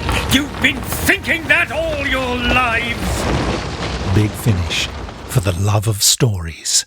Have I still got my looks? That's all that matters. You still look like an aging chimney sweep. That'll do. Very good. We are up Anyone to else? October. And for that month, we started off with another 8th Doctor and Lucy Miller collation. Series 3 was put into a download box set. We had Torchwood Widdershins, which was written by Guy Adams. We had the 3rd Doctor Adventures, The Quintessence, with Tim Treloar and Katie Manning as Joe Jones, not Joe Grant. We had the Time War, Uncharted 1, Reflections. We had a few Scarifiers as well, for those who are into the Scarifiers. Jenny, the Doctor's Daughter, Series 3, Saving Time. So it's been a while since we've had a Jenny, but we've got one of those. More Bernice Summerfield, The Eternity Club Part 2. And Volume 1 of VAM PD, or Vamped. You could probably say it how you like. But the two standouts for me for the month of October were most definitely The Quintessence. That was an amazing release. A 6-part story by Stuart Pringle and Lauren Mooney, and with the Mondasian Cybermen, 3rd Doctor, Joe Grant / Jones. It couldn't go wrong with just that on the cover, but the story itself was just so much better than even that. It was definitely for me one of the best of the year. The surprising one for me that I really enjoyed was the Time War Reflections box set, because I'm not a huge fan of the Time War. I find it all very confusing. I'm a bit old for that kind of confusion, so I like simpler stuff. But I followed this really well. Conrad Westmath stars in this in a different role. He's not playing Keres, obviously, so it was good to get him in that. I really enjoyed it. That was a surprising one. So yeah, with Emma Campbell-Jones, who is Cass as well. So it follows on from there. Is that right? following on from Cass? That's right. Yeah, it's from Cass Box Set, yeah. Very good. Okay, Kenny, hit us with your standouts for October. I'd like to say Time War, Uncharted, fantastic. The fact we get Hieronymus Friend appearing, being voiced by two different people. In this case, we've got, as you said, Conrad, and we've got Hattie Morahan. And of course, she had previously been voiced by Jay Griffiths. And you think, that's interesting. What is going on here? That's three familiar names. They've appeared. Yes. They're sort of actors who've appeared alongside Paul McGann as companions. What on earth is going on here? Who knows? I don't. I genuinely don't. Just in case you're wondering. Again, Eighth Doctor and Lucy 3, what a wonderful trip back to get that wonderful pairing. Jenny 3, really good fun. I love that combination of her and Noah, and as they blunder's probably not the... No, it is the right word. As they blunder way through time and space and have fun while doing it. Vam PD, loved that. I really didn't know quite what to expect. I'd done the Vortex preview and thought, this sounds interesting. I'm not particularly a huge vampire sort of person. I do like Dracula, played by Christopher Lee. I'm a big fan of the Hammer horror films. So yeah, that was intriguing, and I really, really enjoyed that. There's some lovely dark humour in there, great characters, and Mara Wilson just so good in this, but Juliet Landau, outstanding, as always, as you would expect from an actress of her calibre and from her family. But I really, really loved Widdershins this month. That whole notion of if you walk in an anti-clockwise direction, you will summon the devil, apparently, according to folklore. And I had heard that term, but the fact you've got a young man walking around a graveyard in an anti-clockwise direction, it's a great sort of horror concept and what comes down with it. So yeah, it gets the Torchwood treatment here. Really, really good fun. Also, yes, Quintessence, that was so good as well. I just love those early Cybermen, and to have them brought in. It's a story that doesn't go in the way you expect. You know there's going to be Cybermen in it, but very cleverly done. Outstanding. Philip. So let's start with the Quintessence. Katie Manning playing Jo Jones, so her own age, is to me just the perfect Jo now. I'm happy for Jo to play the young Jo, but she's aged, and to actually play her with the maturity and the years and the wisdom, she's a better foil for the Doctor. And so I'm really enjoying all of Katie's performances. She's just really showing her acting chops. And in the Quintessence, she really does show what a great actor she is. Her and Tim Toll together are just amazing. But yeah, I'm loving her as a grown-up. It's been a really good thing that Big Finish has done. And just funny having her travel with the Doctor as an older woman now. And I do love the Time War, always love the Time War. The Eighth Doctor this year, we've managed to have him in every grouping of companions. So not quite yet, but we will get him with Charlie and Audacity. And I think Audacity and Charlie together are a lovely combination. We've already had him earlier with Hattie Morahan and Nicola Walker. Oh dear. Nicola Walker, my brain's really fried. Good stuff there. And we've had him with Charlie and Perez. We really are getting all the combinations of the Eighth Doctor throughout the course of the year. I dread to think how to get the chronology to work out where he is at each time. I think I've got it sort of worked out. But we are having the Eighth Doctor and Paul McGann scattering throughout. It's been good. Actually, it's been a really good year for Paul McGann. And so, yeah, those are just two I'll point out for this month. But yeah, some good stuff. There was something else. In the dream, I mean. A sort of feeling. Like something was going to happen. Something bad. Like something was coming. From Big Finish Productions, Doctor Who, The Third Doctor Adventures, The Quintessence. Joe, Nathara Reach is a storm world light years away from the nearest Earth colony. So? So? What is a Victorian manor house doing smack bang in the middle of it? Exactly. Well, let's find out, shall we? I can see it even when I close my eyes. I see it in my dreams. Watch out! Doctor, it's fine. You will be like us. Isn't it it difficult being all alone out here? But we haven't been alone, not really. The angels are with us. It gets hard to know what's real and what I've only dreamt. Angels? Did they send you to us, Joe? I've only done what I had to do to save her life. Watching over us. One of the most dangerous creatures in the universe. Big Finish, for the love of stories. Human life is short. The Cybermen will correct this. So in November, we've also done a review of the November releases as well already, but I'll just briefly go through them. We had The War Master, Future Phantoms, starring Derek Jacobi. We had Torchwood Bad Connection, starring Indira Varma and Jason Watkins, a very well-known face in British television. We had The Seventh Doctor Adventures, The Doctor and Karnaki. We had The Eternity Club Volume 3, the Bernice Summerfield series. We had Once and Future Coda, the final act. So the 8th part in the Once and Future series, featuring Joe Martin as the fugitive doctor, and Jonathan Carley as the war doctor. And we had the Sirens of Time Redux, as well as Gallifrey Echoes Through Eternity. So this was a bumper month, I thought, this one. But a couple of standouts for me. Well, a surprising one was I wasn't sure what I'd think of the Doctor and Karnaki, but I think it worked really well. I think that worked beautifully well, the way it sort of went through Karnaki's personal history with the Doctor popping up throughout his own history. That was really nice. The Torchwood Bad Connection, I always love Indira Varma. So you put her name on something, I'm there, which is a really good story as well. We had...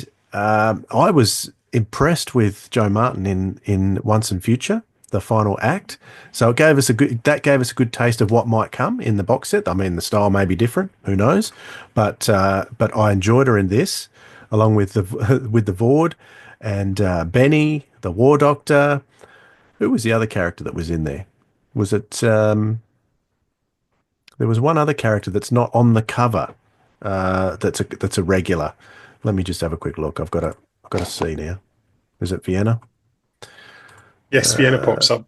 Yeah, Vienna's in it too. Yeah, so I knew she was in it as well. So that was really good. But I think one of the big standouts for me was the Sirens of Time Redux. We'd spoken to Nick a little bit earlier about this, and so I was really looking forward to this. Wasn't sure how it would work with him mixing up all the episodes from the original, but it worked really, really well. And you'll get my more in-depth thoughts on that if you go back to our October releases. Was that October or November? Our November releases review show, which you can go back and listen to that. So who was next? Kenny? Well, what a month. Bumper month. War Master, wonderful way. Scott Hancock's final set as producer. And we get some ghost stories in the M.R. James style, which are lovely. Seventh Doctor and Karnaki, what a great combo. I remember reading Karnaki when I was younger. My dad was a fan of those. He quite liked that. Elizabeth, that sort of historical, sort of Edwardian sort of period ghost story, which was lovely, and I sort of inherited my love of that. And I'd forgotten about him for years until the Big Finish releases came out, and Dan Starkey performed them brilliantly. Enjoyed the Once and Future Coda. Really didn't know what to expect from it, and in fact you get these two different aspects, sort of the forgotten other Doctors, the Doctors that the Doctor doesn't know or want to acknowledge, and that was a really good combo between them. But I only listened to Bad Connection just a couple of weeks ago because I'd been so far behind in listening. I was doing some catching up after the festive season. I absolutely love Bad Connection, a story that only really Torchwood could do, where you've got somebody stuck in a phone box being pursued by an invisible monster, and then somebody else comes and joins them, and there's two people stuck in a phone box being pursued by an invisible monster. Brilliant, incredible, brilliant cast. Jason Watkins is so good. I watched a bit of him the other night in Fear of Fanny, the Fanny Craddock documentary. It's got Mark Gatiss in it as well. Really good in that. And Eternity Club just goes from strength to strength. But as you say, Sirens of Time Redux, what a fantastic release. It's same story been told in a different way, and it feels all different for it. The new music, great, well done, Nick. And a wee mention for Gallifrey Echoes, as I do, Echoes Through Eternity, as I do love Gallifrey's, one of my favourite spin-offs. It was my original favourite spin-off, and there's so many different eras compressed in there, and a really good mix of stories. And yeah, cannot go wrong, particularly when you've got Gary Russell involved, given that he kicked the whole shebang off. So always good to see Gary's name in there. Absolutely.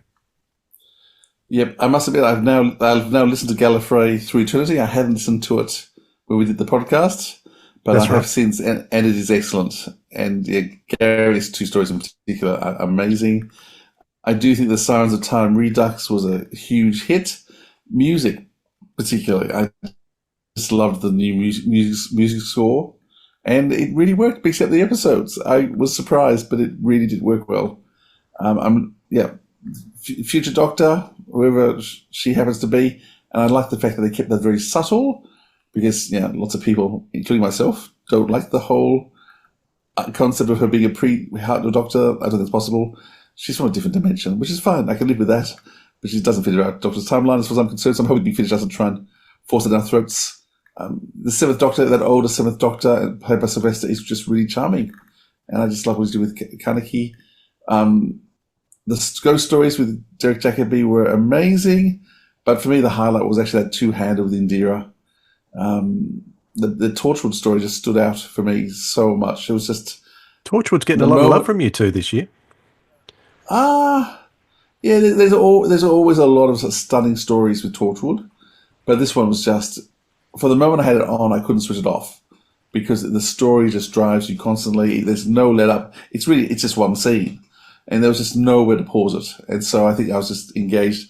And I think Indira, the saddest thing for me about the Torchwood season 1 was they killed Indira after the first episode.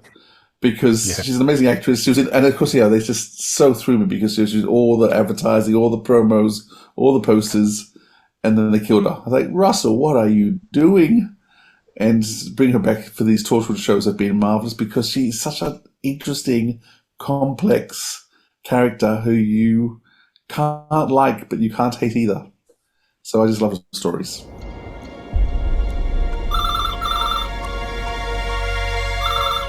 From Big Finish Productions, Torchwood, Bad Connection.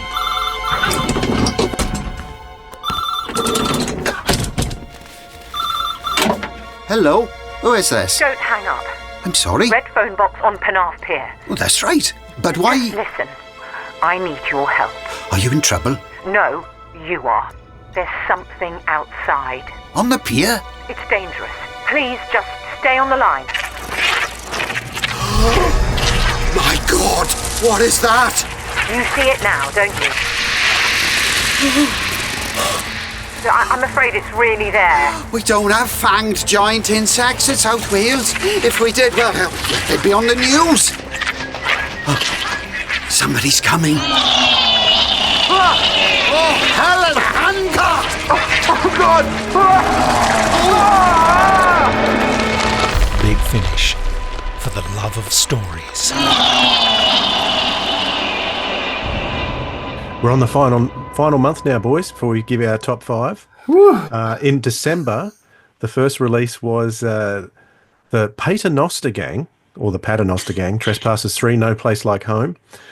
We had the 8th Doctor Adventures, Deadly Strangers, which has the team of the 8th Doctor, Charlie, and Audacity. The New Adventures of Bernice Summerfield, Volume 8, The Eternity Club, Part 4. We had The War Doctor Rises, Unknown Soldiers. Torchwood Reflect, which was featured Ace and Mr. Colchester. We had the 4th Doctor Adventures, The Curse of Time, which was a one-off story celebrating 50 years of the 4th Doctor in December 1974. And we had the winner of the Paul Spragg Short Trips, Patrick Ross, with an excellent story called War Stories, which I can't rave enough about. I think it was absolutely fantastic, a very deserving winner, even though I didn't win. Good on you, Patrick. Then we also had the Stuff of Legend Live, which was released, the live recording. So we've had 2 bumper months. Bumper is a word that keeps coming out. So November and December last year for Big Finish were huge, with lots and lots of quality there. I'll pick a couple of standouts for me first. Probably the surprising one for me was The War Doctor Rises. And I said this in our review show only recently. The War Doctor Rises, Unknown Soldiers. I tend to put War Doctor off and listen to everything else first and listen to that last. But when I get to it, I always go, this is amazing. Why didn't I listen to this first? And this was no exception. I thought it was absolutely amazing, that story. And you can get, if you look at our recent review show for December, you can hear more of my thoughts on that. Torchwood Reflect was beautifully done, but it was beautifully done with those two. They're a great combination. But the big standout for me was probably the Stuff of Legend live. It was great to be able to, be so far away and still.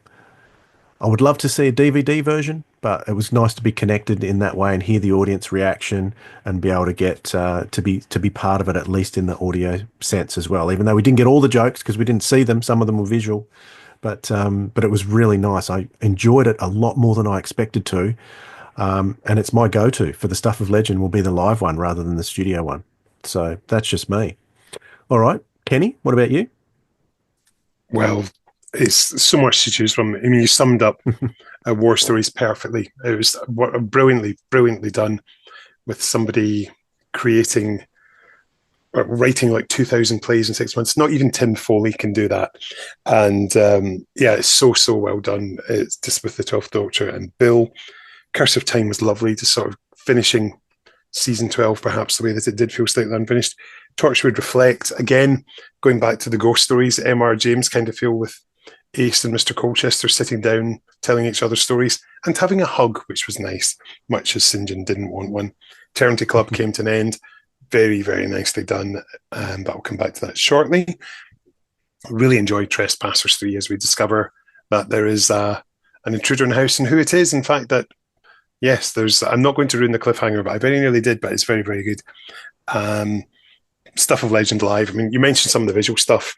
There's the bit where they're crossing the canyon and where they're going across it, Paul McGann sort of doing a funny walk and sort of shaking his hips as he goes across quite elegantly. Then India sort of blunders away over. And then Emily at the end sort of was like, whoa. And it was just lovely wee stuff like that. And when they drop stuff, Paul told out his hand and you hear eventually drop and plop. And there's a wonderful reaction when there's the driller Dalek moves into position and everybody laughs when Nick delivers his line for that. It was a really great atmosphere, and I was so glad I was there. I was there for the first Saturday performance, and I knew it was going to work because the word pantomime is probably the only real comparison you could have, because you get that audience interaction, laughing in the right places and clapping along, and you do feel almost the urge to shout. He's behind you at times when you can see like the Master's approach and stuff. But I mean, I think the best bit is the end of part 1, when the big reveal is done, when it's Alex McQueen, and he just puts his hand over his face to remove the rubber mask, and you can hear at the side there's a rubber glove sort of just being stretched and pulled. But they workshopped that so hard on the Friday to get the timing of that right, because Alex was determined. There's laughs in this, it's funny, but I want to make it even funnier. And they must have spent about 5-10 minutes just working on this rubber glove to stretch it and how long to do it. And it was just brilliant. And the reaction it got was so good. Yeah. So yeah, that was good. But Deadly Strangers, the other highlight is for me, because this is one that I had a very small hand in one of the scripts, because I got Matthew Jacobs introduced to Matt Fitton at Gallifrey a couple of years ago in 2023. And because Matt was quite keen to meet Matthew, and Matthew was very keen to do Big Finish because he'd been listening to quite a lot of the Big Finish stuff, as he had an interest to see where his Doctor had gone. So it was lovely to bring them together, and we get that wonderful Puccini and the Doctor as a result. So yeah, lovely. I'm slightly biased in the set, but I absolutely love it. For sure. Philip? Well, I've talked at length about it in our own review of this episode, so I'm not going to talk for too long. But probably the two Eighth Doctor one, Stuff of Legend, I just think it's amazing, and also just the Paul McGann with Charlie. Anytime you got the Eighth Doctor with Charlie, I'm just happy, and I'm enjoying Audacity. I think Audacity was used quite to the full ability in these stories, but nevertheless, I think they're just a great combination. I'm just loving all their trips.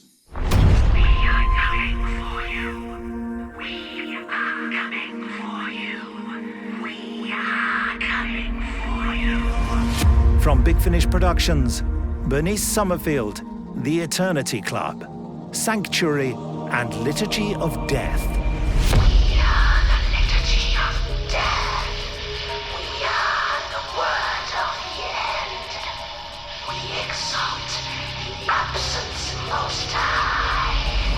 I spotted something in the Maximus system just now. A large war fleet whose designs I do not recognize. There is a small armada on a possible approach. I'll establish what is happening there. We are coming for you. You know who that's referring to. I have written down every event, every atrocity that person has ever been part of. In a manner of speaking, we cannot be sure of who the oldest is. We only know she does not belong here. The last survivor of their universe. Let the final battle commence! Santa!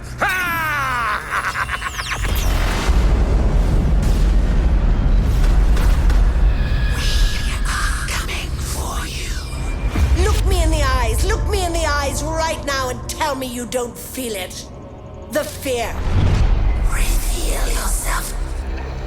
Where is the master? Big finish for the love of stories. Well, we've done a run through of the last 12 months of the stories. Now we have to try and break it down to 5. I've given you the challenge of getting your top 5. So I want to see if we snap it all with any of these. And we are allowed to do some honourable mentions too. So my list says, Philip, that I get to go first. How's that? Wow, okay. I've never seen that before. It's amazing. No, there you go. So, just Cambridge Kevin. Honourable mentions for me would have to be Blake Seven Tarrant, amazing set. Metamorphosis, which is the Fourth Doctor set, and particularly that one story in the middle called The Caged Assassin by Matthew Sweet. Operation Werewolf was amazing to hear that finally come to life, as was Goth Opera. Time War Reflections as well. Sirens of Time Redux just missed out on my top 5. I would have put that in, but I had to be a bit brutal. And Unknown Soldiers from December. So they're my honourable mentions. But in my number 5 spot, I've got The Stuff of Legend Live. And I didn't expect it to be in my top 5 at all. But, because it was one of the last releases of the year, it just scraped in. But it was such a fun experience listening to it live. It's as I said, I would go this before I went the studio version, although the studio version has different actors in it as well, so particularly Annette Badland, so I'd go for that to listen to her. Just hearing the audience participation, that's magical. Hearing Barnaby Edwards do the directing, he's such a showman. The jokes were fantastic. And as I said, the only issue was that we didn't get a video release. So hopefully down the track that might happen. For my number 4 spot, you might be surprised at this, but I've put Echoes Through Eternity, the Gallifrey Short Trips anniversary special, which is 20 years of Gallifrey, isn't it? So it was, Big Finish is doing lots of anniversary specials, has done lots of them over the last few years, and you can almost go under the radar, this one. That was such a good few months, it's easy to miss, but I think this perfectly and so lovingly covers the entire history of Gallifrey from the first series way back with Gary Russell right through to Heather. And I think it does that so amazingly simply in those short stories. It was great hearing Sean Carlson and Sophie Aldred, but Miles Richardson coming back as Braxitel was just the icing on the cake for me. So I think that is a must-have for all fans of the Gallifrey series, and it's also a perfect example of why I love the short trips range so much. In my number 3 spot, I've got Echoes, which is the 8th Doctor, Liv and Helen, which I said previously that they're not encumbered by this massive epic series that has an arc going all the way through. The standout for that for me was Birdsong by Tim Foley. What an amazing piece. It was so simply done. It's so haunting. And I also like that final story by Dan Rebelato as well. Ambitious storytelling. And I'm looking forward to hearing some more. Benji Clifford, we haven't mentioned him so far in the show yet, but he's great in the 8th Doctor range on his sound design. Always love him. And we've already mentioned Sean Longmore as well. Does another great cover for this, and love his cover art. He's probably my favourite cover artist at Big Finish at the moment. Into my number 2, the Quintessence. These guys just continue to impress. They've got this episode by by newcomers to the range, Stuart Pringle and Lauren Mooney. What an interesting couple to get to write this story. Because I've always preferred the Daleks over the Cybermen. And when it's classic Cybermen, particularly, black and white or even Mondasian, even more so. So this story is kind of split into two. You've got you've got the Seeds of Doom style 2 parts, opening it up, which is in a different setting to the rest of the story. You've got an incredible part that's virtually a one-hander with Katie Manning in the middle of that story, which is absolutely incredible. She manages to tug on my heartstrings every time. So, it's pretty mind-blowing, really. Taking the body horror and the Cybermen in this new direction is very interesting as well. I was captivated by this. So that's my number 2. But my number 1 was, it got me early in the year and it stayed there all year, and that's Fugitive of the Daleks. It was never quite topped again. Stevens shines, I think, as the First Doctor, and this story's got a really interesting twist. Even though I guessed it before the reveal, I think it was played out to perfection. Stephen, he's my favourite of the first 3 Doctor recasts. I know he puts heaps of work and he's pretty dedicated to the role, but I think he does play the First Doctor like it's a musical instrument. He's got the cadence, the intonation, the fluffs. I think this is as close as we're ever going to get to the character of the First Doctor coming fully to life. And Maureen O'Brien in that story as well. She plays that with such sincerity as an older woman. She had me in tears in certain places. And I've got to do a big shout out too to Jonathan Morris, who we often call him reliable, but I think he's much more than reliable. He's got like a consistent reliability that makes him one of the best writers on the Big Finish roster. So, he was, weaving character and story throughout. It was like a masterpiece of that First Doctor era. And, particularly of that story that the Fugitive of the Daleks was based on. I'm a huge fan of that. So Johnny Morris has done a great job at that. So there's my number 1, Fugitive of the Daleks, boys. Does this planet have a name?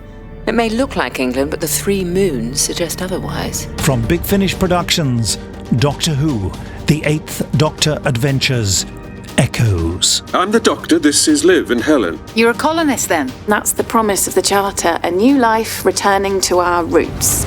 Night comes at night. Creature. It's awful. Darker than dark. Awful! It was awful! Monty's a medievalist, brilliant scholar, has the rooms next to mine. And these are my friends, Miss St. Clair. From the kitchens? And Miss Chenka. From the nurse's office? Yes, I saw, looking in through the window, watching me. Hello? A man or a boy, I wasn't sure. Only its face.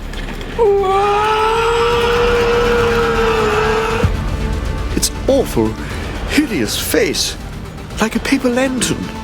Empty somehow. Hollow. Welcome to the Forever Club. Where are we anyway? This, Helen, is Ranzoan. But that's impossible. Good, aren't they? Each one must be half a mile high? They're not statues, they're living creatures. I see you're admiring our slow beasts. The slow beasts operate at 1/1,000,000th of our own speed. What is it? Doctor. Yes? It just blinked.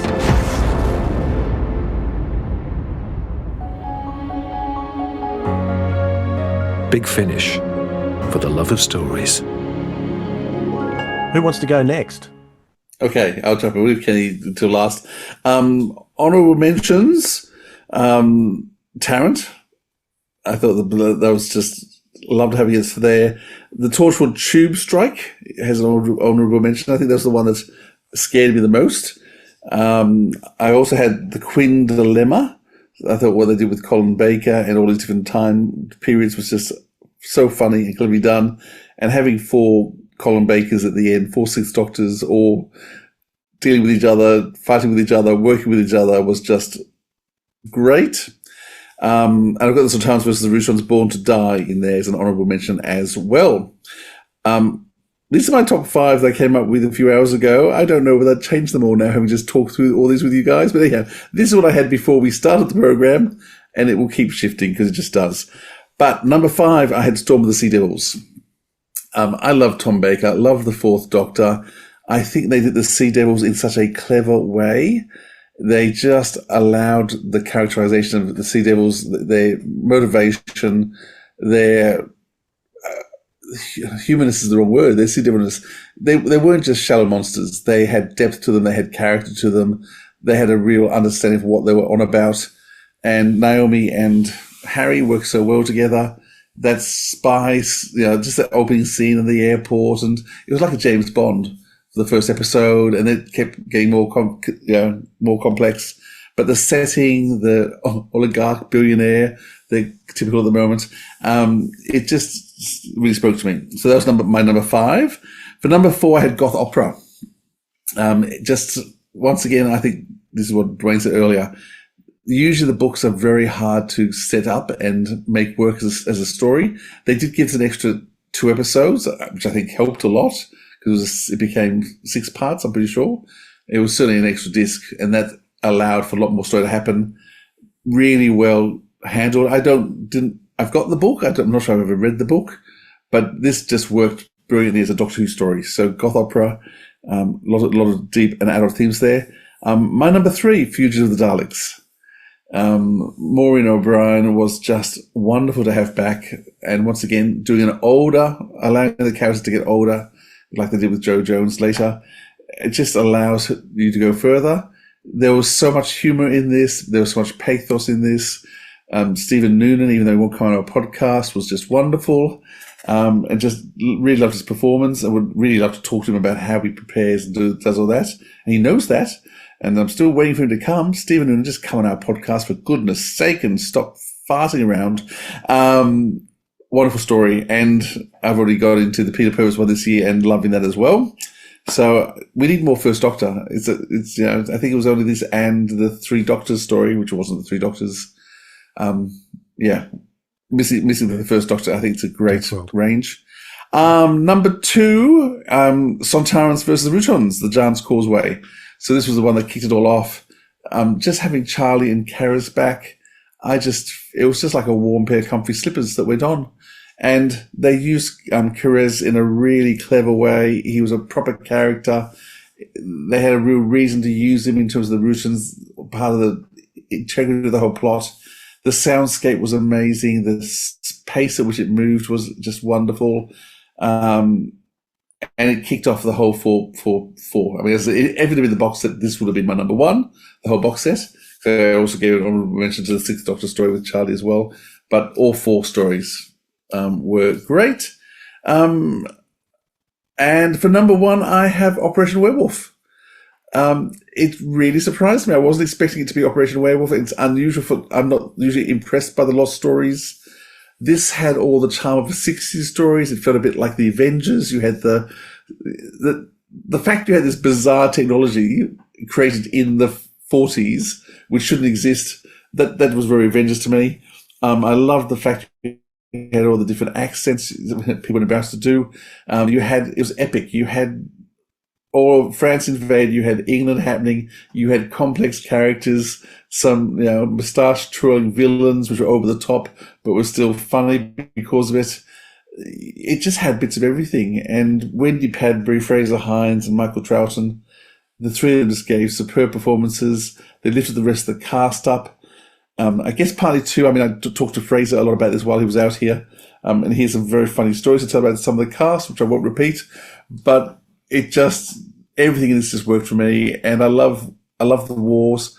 My thesis I did when I did my master's was on war in children's literature, and this is the sort of piece that would have fitted really well with when I did my thesis.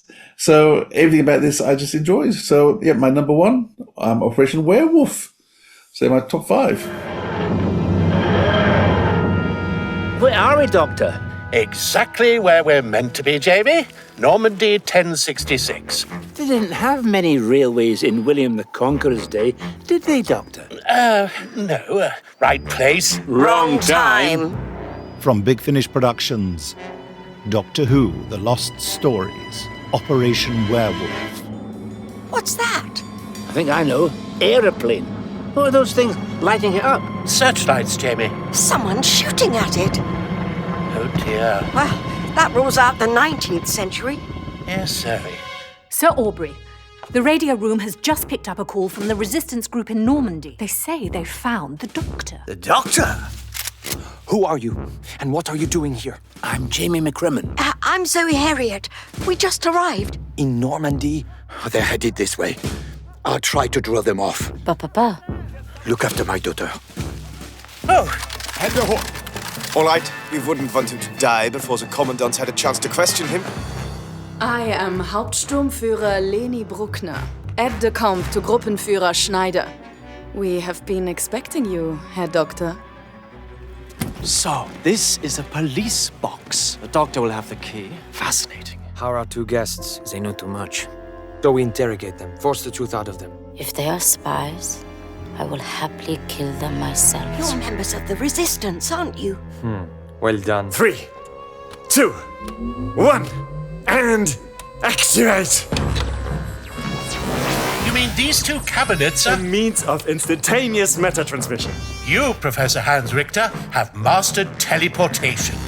The locations of the main troop camps on the south coast. We'll shortly send over an elite commando force who will release the gas at the camps.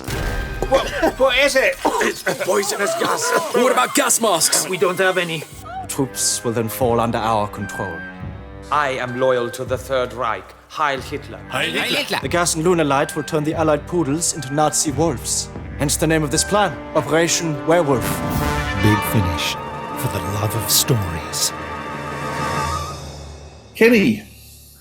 Can I just say, this is so like listening to an episode of the Doctor Who show with the list makers, but it's a pleasure to be involved in chatting to a couple of my favourite Aussies. So, my just bubbling under that just missed out are from the Torchwood monthly range, Missing Molly and Bad Connection, Torchwood Soho Ascension, Queen Dilemma and Trials of a Time Lord, War Doctor Morbius, Sirens of Time Redux, Tarrant and Operation Werewolf have not made my top 5. In at number 5, it is one that I just mentioned. From the end of the year, Deadly Strangers. Here we have the 8th Doctor and Charlie reunited and just back to their glorious best, as given that you think that when Big Finish began, they were doing stories with Doctors and Companions that had only been on air, in some cases, just over a decade beforehand. But now we're actually doing stories with Big Finish Companions from 22, 23 years ago, and they're able to create their own nostalgic arc in there. So it's wonderful to be able to go back and revisit it. And then you've got Audacity added into the mix as well, which is just wonderful. And when you listen to India Fisher being possessed by the Mara, it's just like, that voice. Oh, I will obey. And in at number 4, we have Goth Opera. So it's a snap with you, Philip.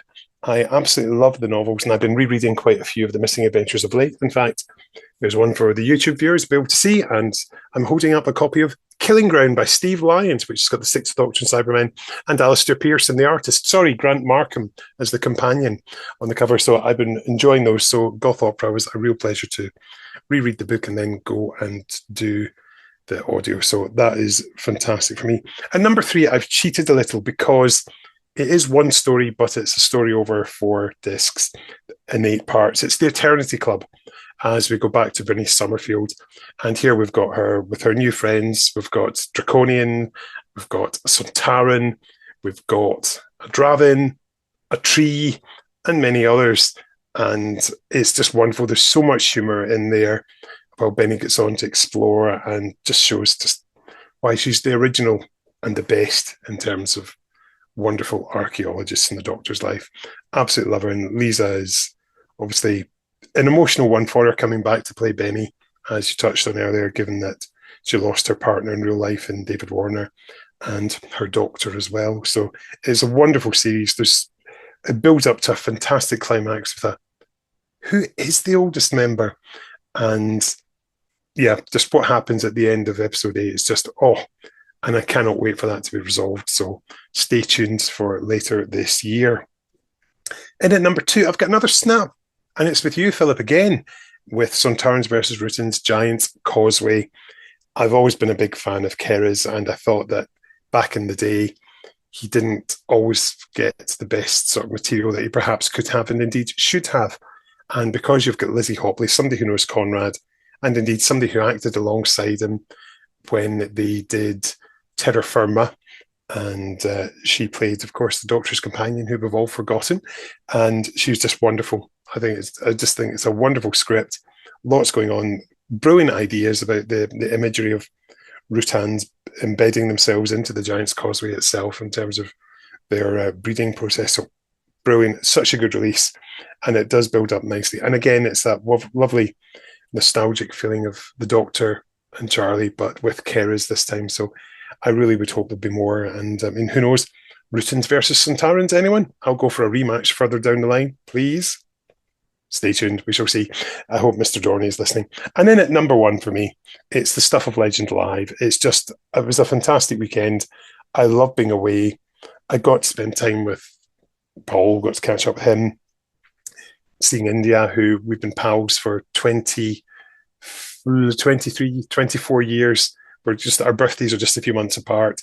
And Alex McQueen was wonderful as well. He's a month older, so it was sort of like the three of us had all turned 50 last year. So we had a good laugh at that, and just wonderful company. And I think it is probably more of the whole experience. And it just was a great couple of days, getting to spend time with the likes of Barnaby, Edwards, who I've never really had the chance to spend much time with socially. It's always been sort of like worky stuff. So it was great to see him in that context, and just a wonderful cast, a room full of people just so full of love and enthusiasm and warmth, and just completely adoring what they were doing.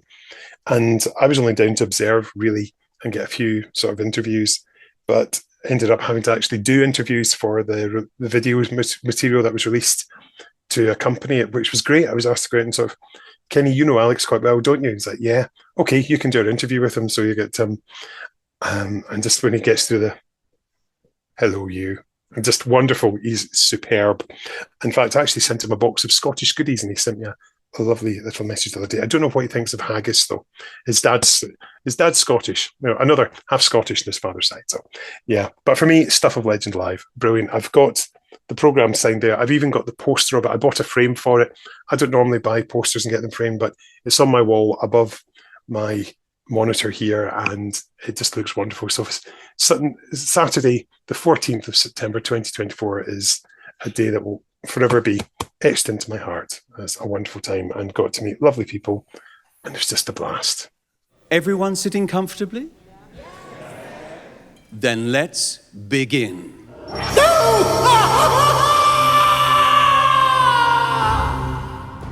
Tonight I shall finally know what lies in the darkness. From Big Finish Productions, Doctor Who, The Stuff of Legend, the live show. We're not lost, Charlie. Think of it more, we've gone on holiday by mistake. Doctor, that's life with you all over. What can I say? I'm the original accidental tourist. With a strong emphasis on the accidental. It began around midsummer. There was talk of corpse lights seen in the old Merry Maid mine. For there's fishing boats a-bobbing in the bay, which went out fully crewed in the morning and returned empty by nightfall. And sounds of digging from the mine. Now what's doing that digging, miss? 'Cause it sure ain't living men. Smash it into the rock wall! Alert! Alert! I am under attack! Down, Doctor! I'm losing my grip! The castle, quickly! Push it, Captain! Push!